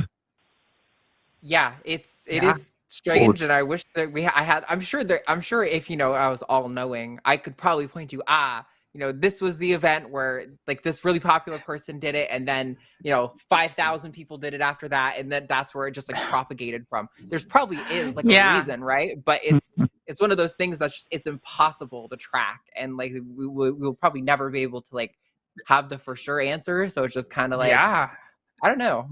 It just is. So just look at the word trans, right? Like how many iterations have happened of trans in the past. So yeah, it's our community just evolves. Language, queer community language is probably some of the fastest changing language that we probably have in English, at least in America, because it's always changing. 5 years from now, there'll be new terms that we use like common. It's going to be like, 5 years from now, we're going to use words that we never even thought we would be using, and we're going to be using them. It's just a queer community. We're just always making our language more accurate. Well, hopefully that was helpful, Dylan. I wish we could give you a more satisfying answer. That was incredibly helpful. Thank you very much. No, I just was curious if you two were in the know. Yeah. As much as we can be. Yeah. Thank you so much, Dylan. We'll hopefully Thanks, Dylan. Call back soon if you get the urge. Oh, sounds good. Have a good day. Bye. You too. So unfortunately, our spicy caller did not call back in. I'm so mad about darn. It was a nice cozy night tonight. It was pretty cozy. Hopefully they call back in either next week with myself and Nominal Naomi, because I'm sure she would love to tackle that. I don't see all her stuff, but I've seen her do a lot of the debate stuff on TikTok. That's like where her niche is. So hopefully we can bring the brawl back. I would love to get a little bit more, have a little bit more of a spicy conversation about things. I like to find the points where we disagree and try to find, the harmony or the truth of the matter. Like, is one of us dead wrong? Like, that's important. So, yeah. Yes. So we are going to be moving on to the super chat portion of the show. And so if you, the audience, send us a super chat of $5 or more, we will read that out loud here live in front of you all. So you can make us say some crazy, wacky shit, or make me read math equations that I will never be capable of understanding. But let's get into it. Let's do it. All right. We don't have a conflict yet for Josie and I, what we have to do if one of us wins. So we'll have to sort that out as we go. Yeah. And as always, we like chat participation on that, come up with some suggestions for us. All right. So here, I'll kick this one off. 1111 from Jana July. Do y'all think the following Socratic question could be useful for countering hard binary transphobia? Can you define stools and tables in such a way which completely separates each other? Yeah, I see what you're talking about. I mean, this is just kind of identifying the issues with like set theory in general, that it's like pretty difficult to have a definition that will include everything which belongs in the group and exclude nothing which belongs in the group. Or I forget how to word that properly, but I think it can be useful for some people who are honest interlocutors wanting to engage on the question. I think for people who are down the bigot pipeline too deep, they probably have heard that before and are like, I already know what you're trying to do. You can't trick me, genderist. Yeah. When I'm actually having these conversations with people who are probably not movable, what I try to do is figure out how far does their bigotry go. So beyond saying, okay, they're going to counter with a hard, binary transphobia, is like, do you believe that all humans deserve rights? Right. And start there with that question, because if they say yes to that, then you're gonna be like, great. So non-binary people, regardless if you understand it or not, deserve human rights in society, right? And if they say no to that, then they're already contradicting their term, right? So that's usually how I start my questioning. I usually don't start with their framework. I usually start with a common framework that we should all agree on, like human rights for everybody. Because if they can't find common ground there, you're just going to save yourself a lot of time. Yeah, no, I think that's brilliant. Definitely a probably more effective way. I get what you're trying to point at, Jana, or hopefully we're saying your name right. Yeah, I think ultimately that kind of thing just it doesn't really. I don't think even if you catch people on it and you cause them to like identify, gaps in their own reasoning, I don't think it's going to lead to significant change on that specific point. But I love that approach, Josie, of do all human, do all people in like America deserve the same rights? Like that kind of thing is such a great framework to start from, because most people are probably going to answer yes, even if they don't actually think it, because they know how it looks. Yeah. But I'm being told we ought to perhaps establish the stakes now, take some time maybe and establish them early. Give chat some time to, send in your votes because, obviously Team Arden ought to win this. But so is that Katy how and we're I have to write a haiku about Katy and how amazing she is before our next show together.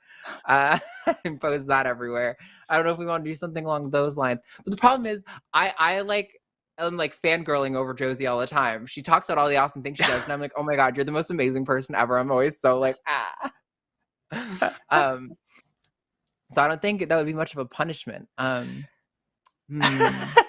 It's got to be immediate too. I'm really bad Josie's not on as much as Katy, so I can't like eat, a boatload of sour warheads like we did with Ben. That would kill me. Oh man, my tongue was literally bleeding, but chat was getting a kick out of it. It was pretty funny. I can't lie. But it was worth it for the chat. I don't know. But along the lines of haikus, what producer? Do you want to chime in, or are you not at the helm? Entertain us with your funny thoughts. You're such a comedian, Okay, I don't think he's at the helm right now. Sometimes he walks away for the super chat portion. That's okay. Let's just take I'm here. I don't have anything. Okay, I know. I'm being not creative. My brain is empty. I know. I put all of my spoons in creativity and productivity to work today. Chad is saying you did it to yourself, Arden. Did I though? Or did we somehow get into the situation where we're doing fucking Fear Factor for every episode? I know, like throwing ice buckets on us over here. Like, look at the chat. You can't be trusted. You can't be trusted, chat. We couldn't set that. Well, I guess we'd have to post it after the fact. I mean, it's hot in Texas. Yeah. I could probably do the ice bucket challenge, but I don't know if you could, Josie, where you are. Let's think of other things. Okay, that's fair. Well, I don't want to leave too much dead air, so how about we move to the next question? Yeah. And we'll move on to the next thing. We'll figure it out. Even though we need to figure it out soon. It's hot in this room right now. Yeah. Do I take this one? $10. Yeah. No, I got it. $10 from Noble Monster Comics. # Team Arden. I just can't bear to see you bleed your tongue again. Aww. Does that mean I have to bleed my tongue? I'm not gonna lie. So Jimmy is like, I had like 28 or whatever his number is, and it was fine. But literally, my tongue was bleeding. When I went to bed that night, I was like, I wonder if it's still bleeding. I'm gonna check, and sure enough, it was still bleeding. Oh, mine bled, but it's like, first of all, like if you actually wipe it, it doesn't look like blood. It looks like the color of the candy, and a good amount of that liquid is not blood. But mine did like get inflamed and sore. It's just like, I don't know. It's not that big a deal. No, mine was bad. It's like when there's blood in your pee. You don't do anything about it. You're fine. That's a joke. If you have blood in your pee, go to the doctor. No, for me, it was definitely not the candy. I can tell the difference between my tongue is red because I had a red candy and my tongue is bleeding thanks to Jimmy Snow. I'm saying the redness is inflammation. If you actually wiped it off, you'd see like blue and green and all the other colors in it. And you'd be like, oh, there's no blood flowing out of my tongue. I did wipe it off, and there was blood. This is actually what happened. I knew you didn't believe me. What about a shot of pickle juice? Disgusting. I don't know if we have pickles. I know. Also, I think that Arden likes pickle juice. So I don't know if we even have pickles here because I don't like pickles, but I actually don't hate pickle juice. Oh, okay. It's weird. I don't know why. It's like salty. I just like salty stuff, I don't know what to say. That's why I said it's not a euphemism, by the way. I can't be trusted. We need to get you and Katy to play that game on air too still, and Katy still owes a chess match. We gotta have somebody, some like sort of assistant producer should probably like keep track on a document of all the punishments. Yeah, should I? Should some assistant assistant producer should probably do that. Yeah, I think so too. Someone should. Anyway, let's take the next super chat. Should write a haiku about Katy and snakes. I already have to write a haiku about Katy, and I could gladly write a haiku about snakes. Okay. Man, that's not how that was supposed to work. Look at this. I broke the thing. Yeah, plus one. I'm gonna send you another one while I fix it. I'm sending plus equals one. $20 from Larry Fishman. Minnesota Governor, is that Minnesota? Yeah, Governor Waltz just signed an executive order protecting gender-affirming care. Minnesota has a huge budget surplus and a reasonable cost of living. I think Minnesota should use that surplus to help trans people resettle there. Oh, honestly, that would be like, I'm wondering if like one of the sticking points for a lot of these laws is gonna be a situation like this where like trans people are forced to move as a result of these laws, and then they like sue the state of Texas or something along those lines. And that is like, I could see that being, well, the issue is that I think any person who's been aware of what our, Supreme Court composition is probably nervous and hesitant about bringing such a lawsuit, to the higher courts. But yeah, seeing that kind of thing would be cool. Oh, nice. Now we got, oh, okay. Yeah. I'm still figuring out what's broken. Crazy. Wow, I think I got it though. It's really broken. I'll fix it all. Everybody be patient. All of this cis producer abuse, I'm tired of it. Oh yeah, so abusive. Anyways, did y'all blame me for being? Sorry, I was gonna ask Chad if they've all blamed me for us being late again. No, that was my fault. So I do believe that, I think we should always use surpluses to house the unhoused. And I think that if we were to have, if they were to do that, I think it would be really awesome to do that because every state needs to deal with resettling their own people in their state as well. So it would be nice. It would be really nice. But yes, Minnesota is definitely leading. Yes. On trans issues right now. Definitely love the states that are doing that. I think it's super awesome. Gonna go get myself a farm in Minnesota. Raise chickens and snakes. You could probably have your own lake. There's so many lakes out there. Oh man, that's just my fantasy. It's just always cold. Transgender farmer. It is always cold. Team Ardeb. Right. I love watching Jimmy try to type out the name thing here. Oh, when the cis talks. Also reading chat, seeing if there is the echoes because Jimmy I think is producing in his living room, and so when he chimes in, we all hear ourselves back. Oh, Jimmy can math a lot better than I can. I got cookies. Don't worry. Whether or not he can actually math in general is a whole other question. Okay. So all right, next super chat. Next one.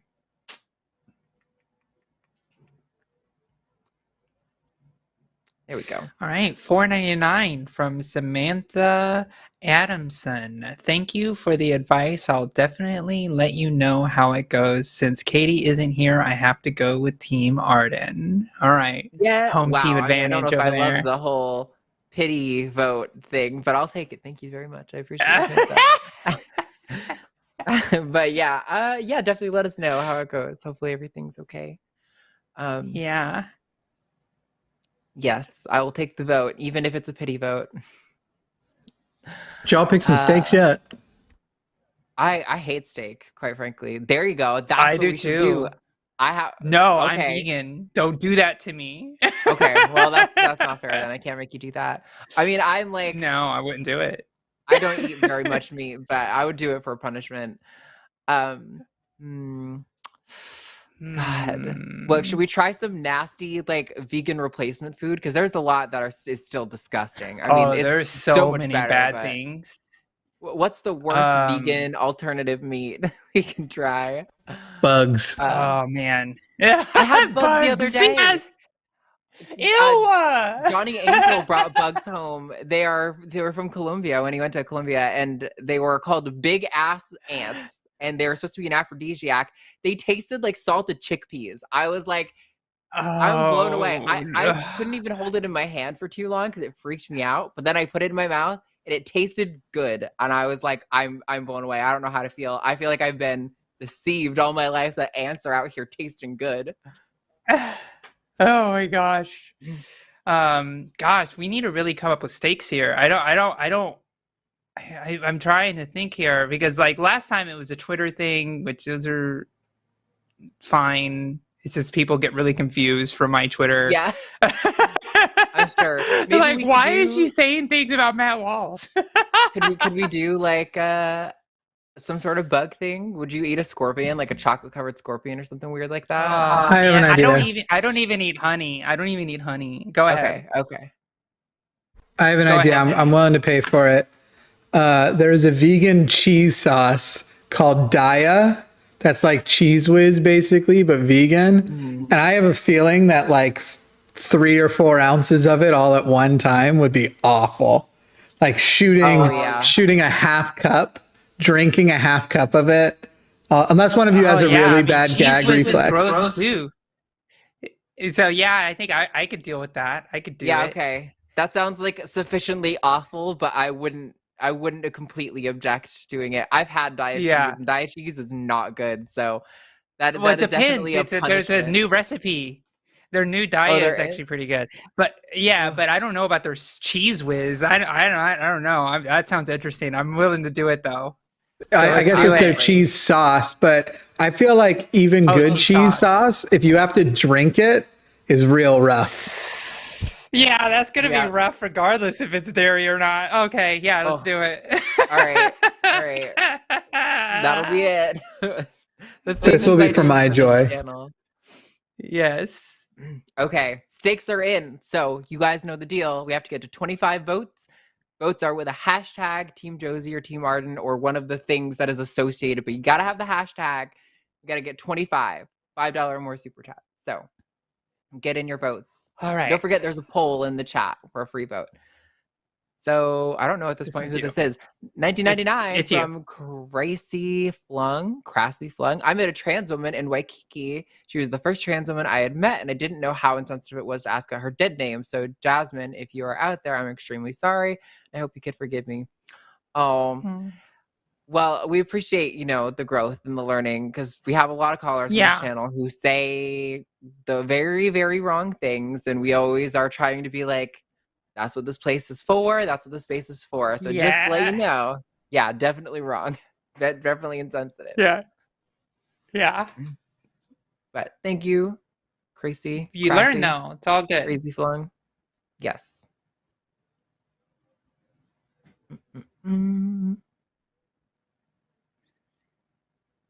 Next super chat. See, it's too bad that so when I'm producing here and Matt is here, he can do it. But anyway, sorry. Whoa. Oh, okay, got it. $50. Wow. Thank you so much from ISQRD. Thank you so much. Love the show. Well, we love you. Thank you so much for that great super chat. Yeah, that is so generous. Thank you so much. That stuff, seriously, you guys don't understand how hugely helpful that is for not just the hosts here on Transatlantic, but for the network as a whole. It really is massive. So thank you guys. We appreciate it.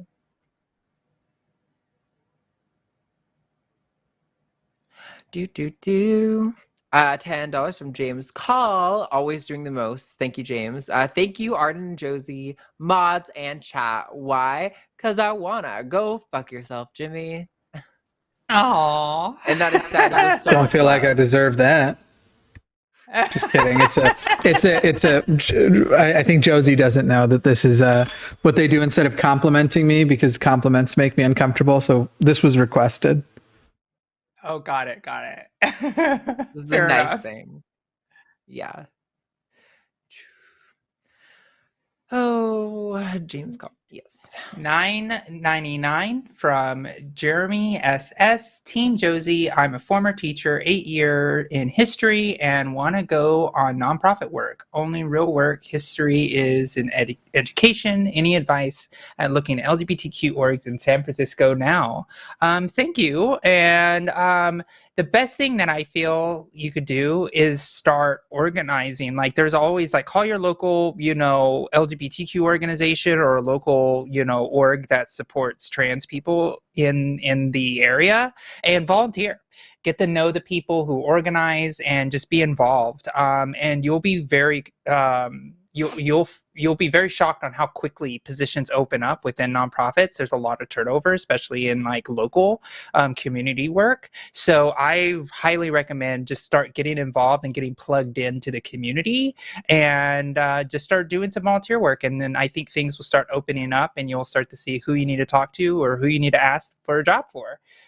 So that's how I recommend getting into any organizing that you are like. If you like political organizing, do the same thing for political stuff. If you like any other type of organizing, just start volunteering. No notes. Josie killed it in the best way. Yeah, no problem.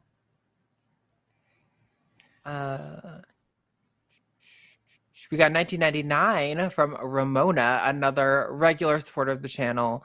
Odo, I forgot to do a super chat earlier. I guess that's what happens when you accidentally get very elevated at the start. Anyway, great show this week. Josie, you're incredible and I love you, but I'm hashtag Team Arden, hashtag fuck Jimmy. I get it. Yeah, happy for you. Get elevated. Elevate the discourse, Shannon Q would say. Yes. Stay elevated. Thank you so much, Ramona. We appreciate it. And thank you for the vote. All right. What we got coming next? Okay, $10 from Larry Fishman. Make the loser take 3 shots of Gypsum Merlot on camera. Hashtag Team Josie. Malort is the most disgusting liquor ever. I forget exactly what kind it is, but it is. My friend Johnny Angel, who was just here this past week, is a big fan, and I am not. A fan? Yeah. I've had some pretty bad schnapps and stuff before. I was in the Navy, so I've literally drank liquor that had like an actual snake in it. I know, it was gross. Oh god, that's so I know, awful. ew. Oh my god, I know. It's so awful. It tasted like piss. It was awful. Ugh, God, no, the stupid things you do when you're young and in the military. Although it might make a good punishment, only in so much as it's horrible and I wouldn't want to do it. There's no part of me that would enjoy that at all. But I let's stick with the cheese one for now. I think diet cheese. Yeah, let's stick with the cheese one. Punishment. Live chat poll ends at 1/4 till. Okay. $10 Canadian from Michael Briggs. Thank you to all the hosts on the Transatlantic show and the producers to improve the discourse and putting themselves out there. Well, thank you. I definitely have tried to stay away from social media debates now and just letting the debates happen here. I only want to talk to serious people who want to have a real conversation. If you just want to be a shit poster, you get fucked, go away. You're right. Serious conversations only. Although sometimes it's good for views. Yeah. 1069, nice Canadian from Kathleen Moncrief. At hashtag Team Arden, hashtag Team Josie, I can't decide, and GFY Jimmy. I'm gonna give Kathleen both points just because Kathleen supports so often. This is not something that everybody's gonna get, but Kathleen's like VIPEO. True. That's fair. Yeah, Kathleen's I'm always gonna start everything. counterbalancing the get fucked Jimmy to you're so cute, Jimmy. There, I'm gonna counterbalance it every time to make you. I genuinely don't enjoy being complimented. All it does is cause me to start debating you in my head. Oh, that's just all the reason darn. to do it, though, So right? Now I'm gonna do a different one every time. Every time it's gonna be a different, unique compliment. I just threw up a little. The anticipation. Thank you so much, Kathleen, for your ongoing support. We got $5 from Nathan Arndt. I generally have to support the underdog, but Josie is too adorable not to vote for. Hashtag Team Josie. Nice. Man, Thank you. credit where credit's due, I guess. But now I'm the underdog, which means the pity votes need to come back to me. So $10 off from Alyssa Nguyen. Before puberty, kids in school said I was literally a girl. It being the 1980s aside, I sometimes wonder how it would have went if my response was, oh, just okay, then transitioned. Team reactor controls, I'll take that point because we served in the same department in the Navy. So we were both reactor operators. So I see. Yeah. Love you. Man. I love you, Alyssa. We need to chat some more. Oh my gosh. I remember I got told that a handful of times when I was little too. People being like, you would make a great girl. Yeah. You have a really feminine face. And I was always like, and mine was the voice. I know. Yeah. It was like every time I picked up the phone, they always thought I was my sister or my mom. And then I used to sing with the altos and sopranos. And the curse. Thank you, Alyssa.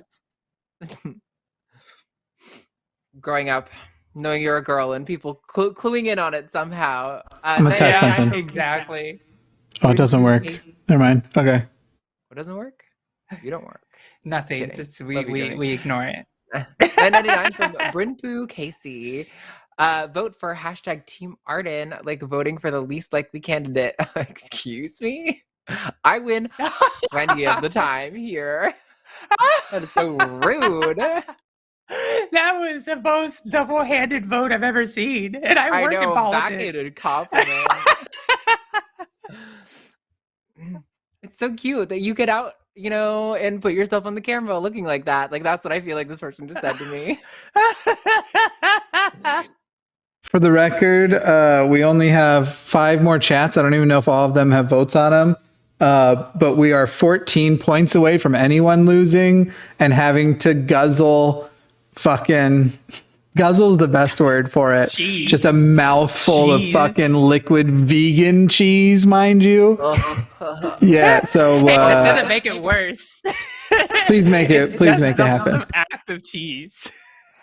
Like, if we get so that means, y'all, if we don't get the 25 threshold, nobody does it, even if there's a winner. So definitely get your votes in if you want to see us do ridiculous things. How much time do you two have?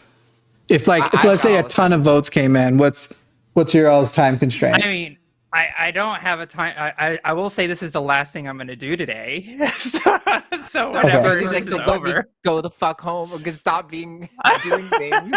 I was just going to say, it's 50 points. 50 points. You both have to do it, right?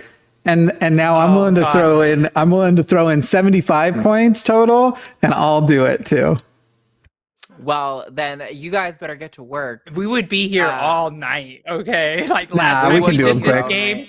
We can do them quick. But I'm the one who's most likely to throw up trying it, so it's fun. We can be snappier. You don't get to be a host on this show if you're not slightly verbose in the way you respond to things, which is also a curse for when we were like, let's get through super chats quickly, and then we're all like, well, let me tell you a story. Yeah, it's it. That's how we are. At the moment though, we aren't even lined up for one loser. So I'm just saying, y'all gotta get it in. Yeah, for sure. We definitely gotta get those we have votes. to flip through the super chats. We have to flip through them, though, Jimmy. We have to do that. Are you patronizing me? I don't know. Am I? That's all good if you are. That's all good. Yeah. Wait, is this one myself? It's mine. $4.99 from 7 Leons. Great show tonight, ladies. Love you both, but gotta give my vote to Team Arden. Thank you, 7. I appreciate it so much. Tying it up. Thank you. Yes, thank you very much. $5 from Taishi Kojima. Hashtag Team Josie. Sorry, Arden, but as a producer, I feel like suffering for your show is part of the gig. You know what? I'm quickly learning that as a producer, it is just you have an expectation that you must get bullied. It is part of the job. So I get it. Arden did win the chat vote. Hell yeah, that's right. Yeah, that's true. Chatters. It's true.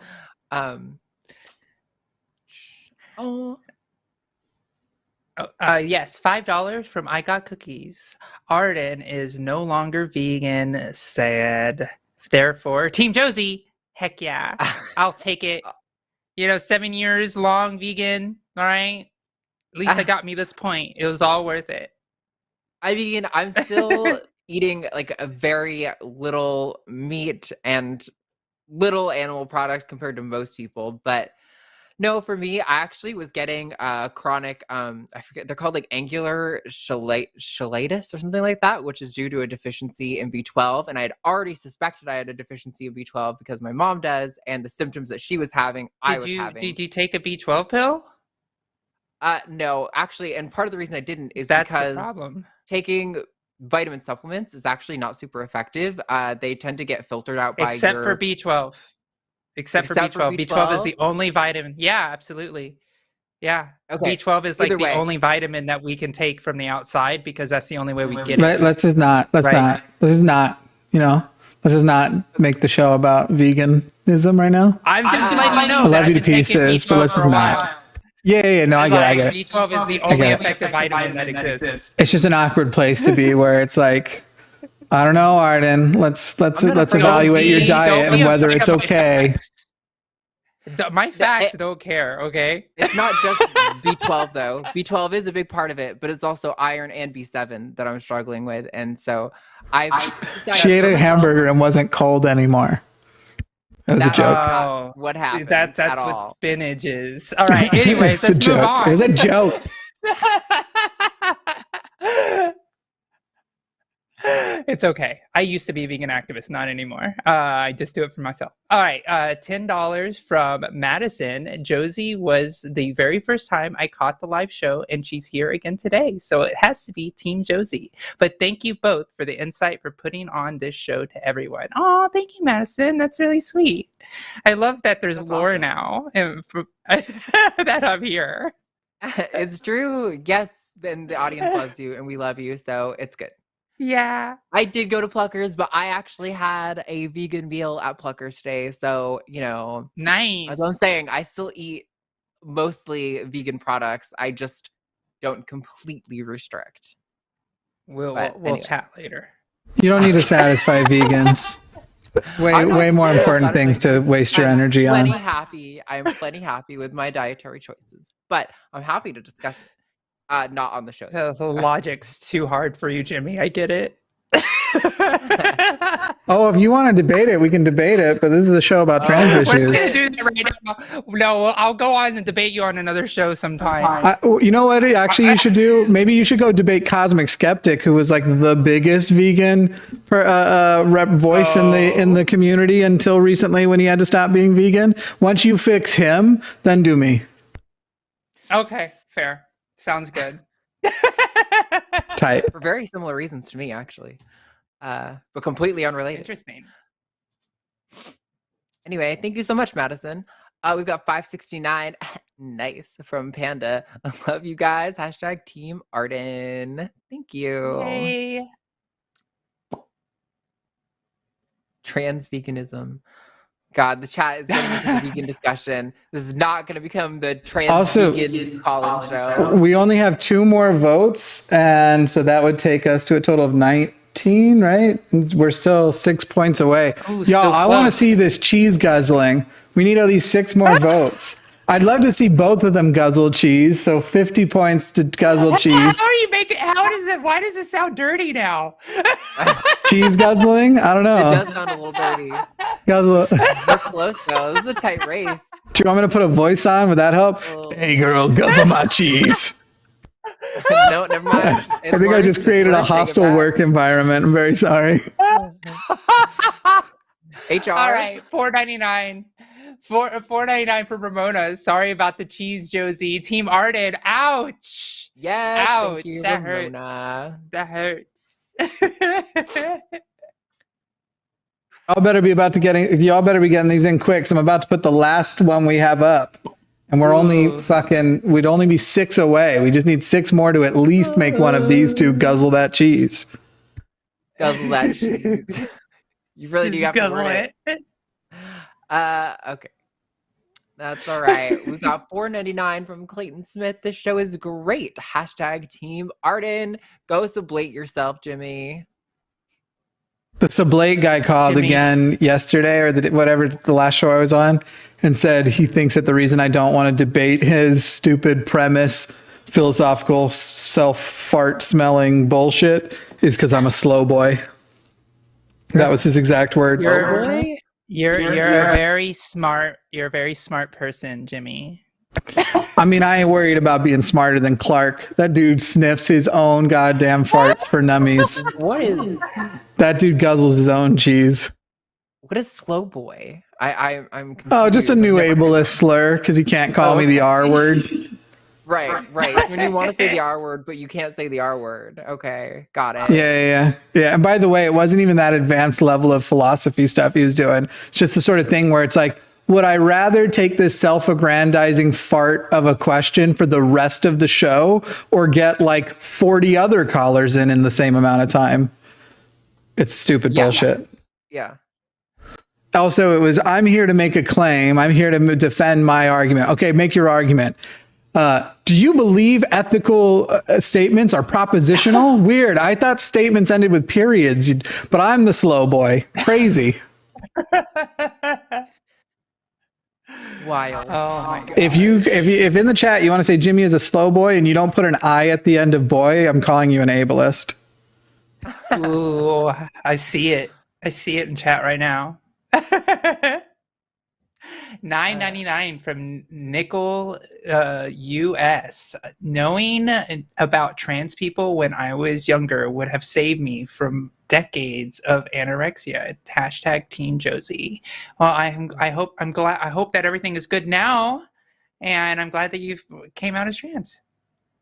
Yeah, and thank you for the point because you just broke the tie. Yeah, I know it is definitely so close. But thank you so much, Nickel Us or Nickel US. Thank you. And again, yeah. Oh yeah, that's Nicholas. Duh. I'm so bad Nicholas. at understanding these things. It's wild. Nicholas. This is like Mad Gab because I just read that out loud, but it didn't occur to me that it was Nicholas. I was like, you know, you're reading Mad Gab and you're like, you say basically the phrase, but somehow you still don't hear it. That was what I just did. Yeah. Thank you. All right, we're getting some more super chats in. I will allow 10. Direction. I'm gonna add a new rule. You're allowed to have your vote can be worth 2 if it's $10 or more, as long as the phrase "guzzle some cheese" is somewhere in the chat. You have to add if it's $10 or more, it'll be worth 2 points as long as you ask somebody to go guzzle some cheese. That's the new rule. This is the stage that we're at. Okay. Yeah, this is where we are. It's not a good life, but it's a my life. I can't wait for this to become a clip where then we can splice in the cheese guzzling later down the road. It'll be beautiful. Oh my God, there's such a funny video we can make with it. $5. Wait, this is me, I think. Great. From Blue Cat 42. Yes. You could be any fictional character. Which would you choose? Hashtag Team Josie. Hashtag go fuck yourself to me. I have to be a fictional character. I feel like I would. I want to be who's the earthbending avatar before Aang, who was like bisexual as fuck and she lived forever. I've read the books about her. That's who I want to be. Yeah. The bisexual earthbending avatar. That's my life. Yeah. I would probably want to be Perfuma. I'd probably want to be Perfuma because making flowers and fighting with flowers seems awesome. And who wouldn't want to live in Etheria? Yeah. Like who wouldn't want to live there? So good. Yeah, I would want to live in that world. And yeah, Jimmy, you're such a great producer. Thank you. I have to give you a compliment every time. I'll take production. That I have no debate on. I'm one of the best in the goddamn world. I'd be Professor X though. Really interesting. Okay. Fuck yeah. Then I can read Interesting people's choice. mind and find out if they actually like me. Oh my god. Of course. That was sad as shit. It was kind of sad, but it's okay. We love you anyway. All do love you right, anyway. who's next? Give it to us. We're definitely gonna cross the threshold now. I've already seen the chats coming in. Oh wait, this one's $5 from $5 from Anzi Banzi. Guzzle the cheese. Hashtag Team Josie. GYF in your workshop, Jimmy. Go find yourself in your workshop, Jimmy. Jimmy, I like your style. It's more a wood shop. What style?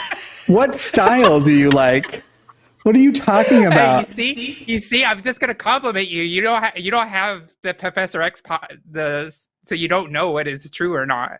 I wear old styles until they eventually come into fashion. Like I've been doing the late 90s, early 2000s bright hoodie under a blazer look for the last couple of years, and now it's becoming popular again, and I'm thinking about retiring it.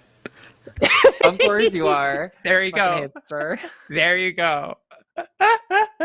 Gotta do whatever's not cool. Oh wait, this was only a $5. Sorry, I gave you 2 points for it, but it has to be $10 or more plus the guzzle to get the double point. One. There's lots of those coming. I already see it. Thank you, Anzi. Next, we got $4.99 from Ramona. Josie, I swear I'm sorry. Hashtag Team Arden. It's okay, Ramona. You're single-handedly keeping me alive because I think Josie's going to win and I'm going to have to guzzle some cheese. That's right. $5 from Emily. I'm sorry, right? Emily? Emil? Yeah, that's right. I'm sorry. I think it's Emil. Emil? I think it's Emil, actually. Sorry for that. Yeah. Hamal. I was hoping to ask how I can support trans kids in my community that may not have any other safe adults to go help. Hope I can call sometime. Hashtag Team Arden. Again, Emil, definitely call your LGBTQ center and see if there's any local organizations that maybe support trans youth in particular, and see if there's any volunteer opportunities. If not, you can always call the Trevor Project and other organizations to see maybe you can be a call screener or things for that as well. So there's all types of different volunteer opportunities, but I always say start local so you can actually have that direct effect that you're looking for.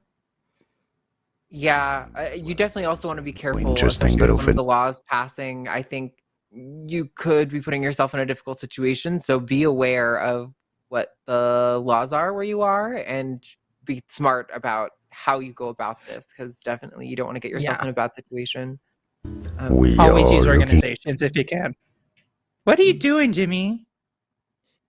I'm trying to parlay the pronunciation of a meal, but I think there was like a little ad. To stay tuned to the channel. Is it going to do it? Say it in French for reference. It is as Emile. In English, Emile. Emile. In English, a meal. Anyway, We ruin everything. terrible. We ruin everything.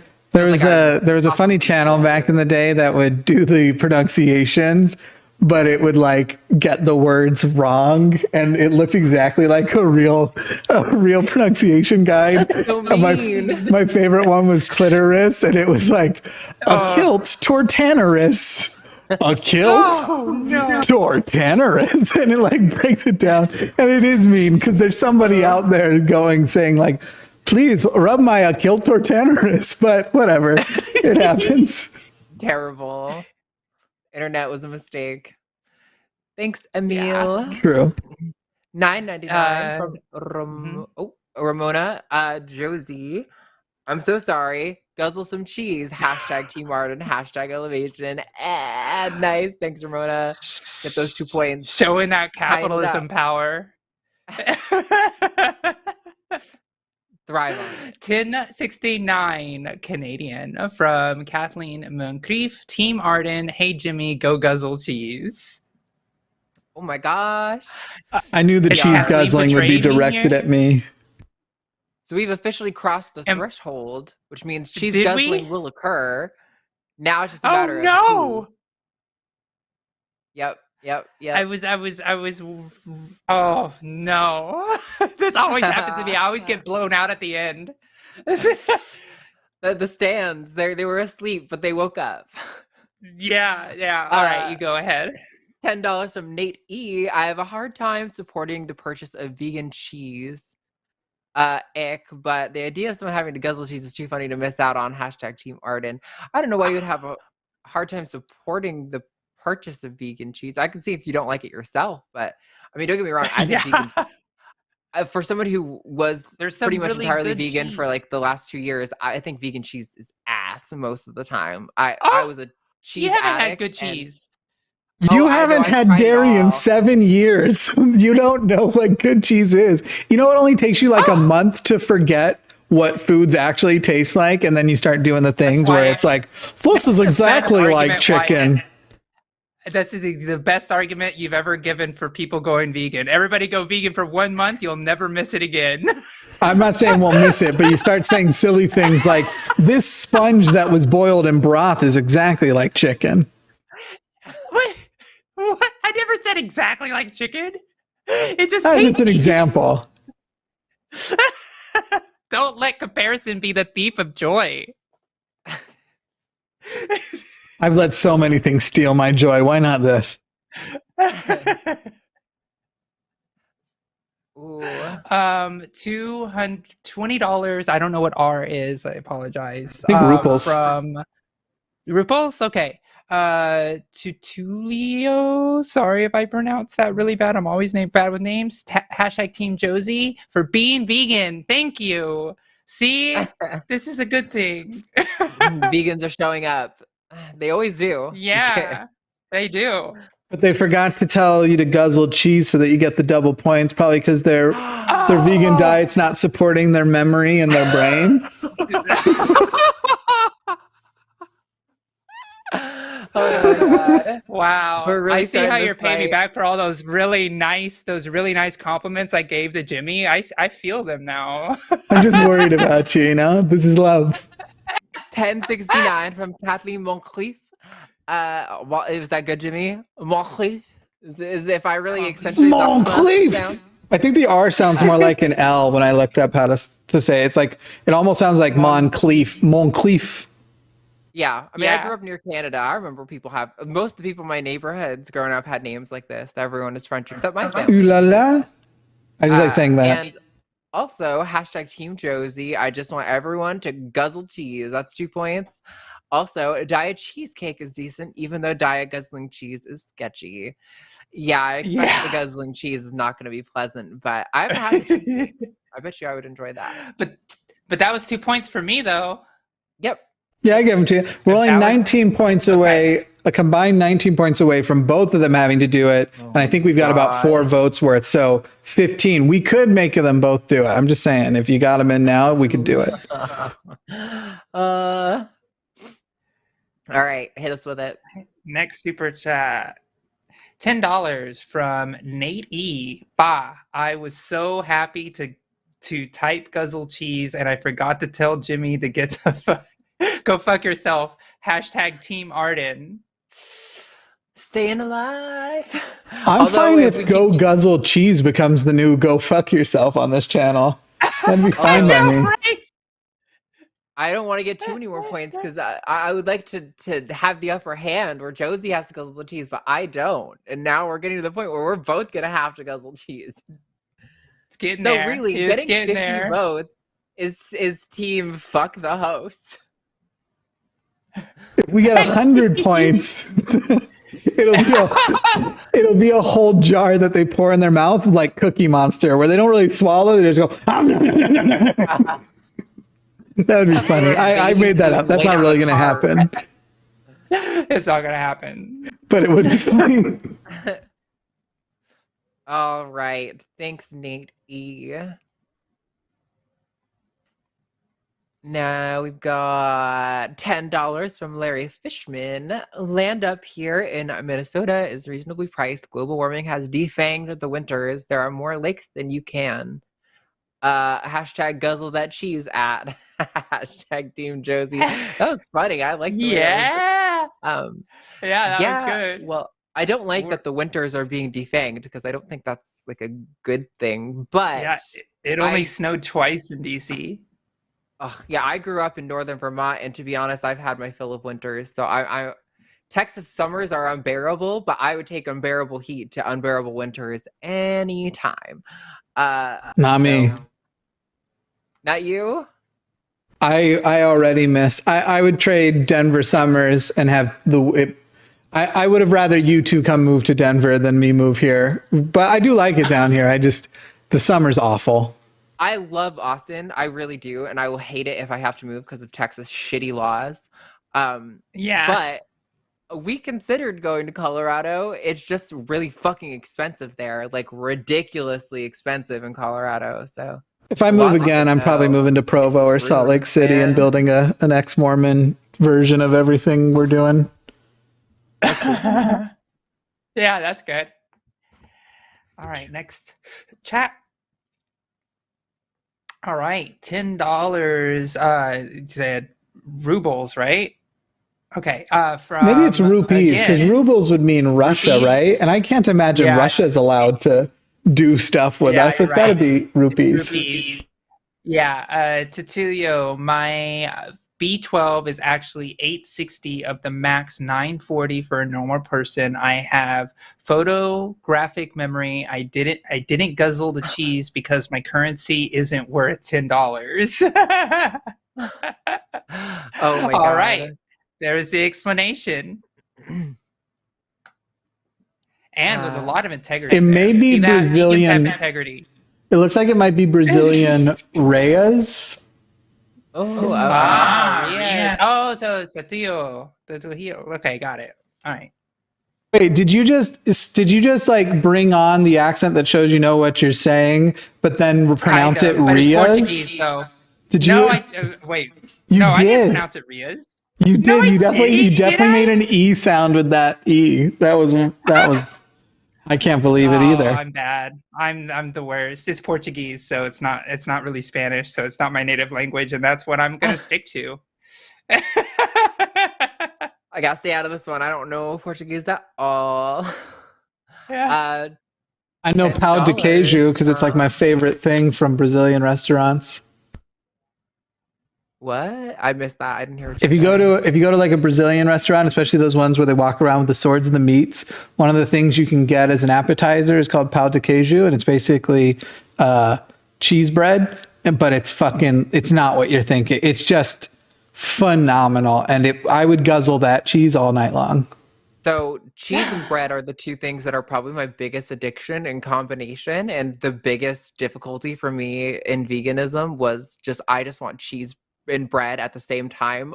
I could have that every day, so that sounds amazing to me. I gotta give you some recipes. Anyways, I had plenty of good. Austin is full of great vegan food. The only problem is like I can't eat out all the time. And anyway, $10 from Larry Fishman. For the record, I in no way support veganism as it is not environmentally or evolutionary sustainable. I don't want to turn this into a vegan show, okay? Don't do it. The evolution argument. The evolution argument is a bad one. There's plenty of arguments to defend animal product consumption, but I think the evolution one is stupid, in my opinion. But Arden is much more expressive, and watching her guzzle that cheese would be fun. # Team Josie. Thanks. There it is. I think that was the last one, wasn't it? I think it was. Oh my god. Cross the threshold, and I am the victim of the cheese guzzling. You are! I'm pretty glad. I actually decided after I said I would do it if we hit 75 that I really didn't want to do it. So this works out. I finally have won. One. Oh shit! No, wait though. Super chatted. It's a tie. Ramona, is it tipping back over? No, it's a $10. She said guzzle the cheese. Whatever. I'm not really sorry, Josie. # Team Arden. Oh my gosh. All right. So Ramona using capitalism. so I can commit Josie to cheese guzzling. before there's any more. I see chat's calling for one more. Okay, thank you everybody for coming to the show. We really appreciate it. And especially thank you to Ilya for screening calls today. You're amazing. Thank you to the moderators for doing the most work, keeping our rebellious vegans in chat in line. We salute you for your hard work. And thank you to Jimmy for producing. And thank you, of course, to Josie for not only guzzling the cheese, but for doing the most work. We really do love you, even though we abuse you with cheese. We do love you here, and we can't wait to have you back. So thank you so much for being here. And I see Panda just go ahead and just take it off the top for you. See, this is I got robbed. Oh, this is the single one. I'll take it though. Actually, Team Arden, don't you miss shoveling a foot of snow off your car regularly? No, never once have I missed going out in the freezing fucking cold to shovel stuff off my car just so I can start it. And I won't. But thank you. I like to visit in the summer. Yeah. Anyway, now I think I'll do the cheese next time I'm here. Okay. At the end of the show next time. Awesome. Yeah. That's perfect. So thank you guys that way so much everybody again. can get the experience instead of me doing it for like 5 people. yes. But yes, anyway, thank you guys so much. And before the flow gets hampered by another rogue super chat, we will see you all back here next week with myself and Nominal Naomi. It's been real, and we'll see you next week. Bye. Bye. Damn, I was really hoping another would come in. Okay, fine.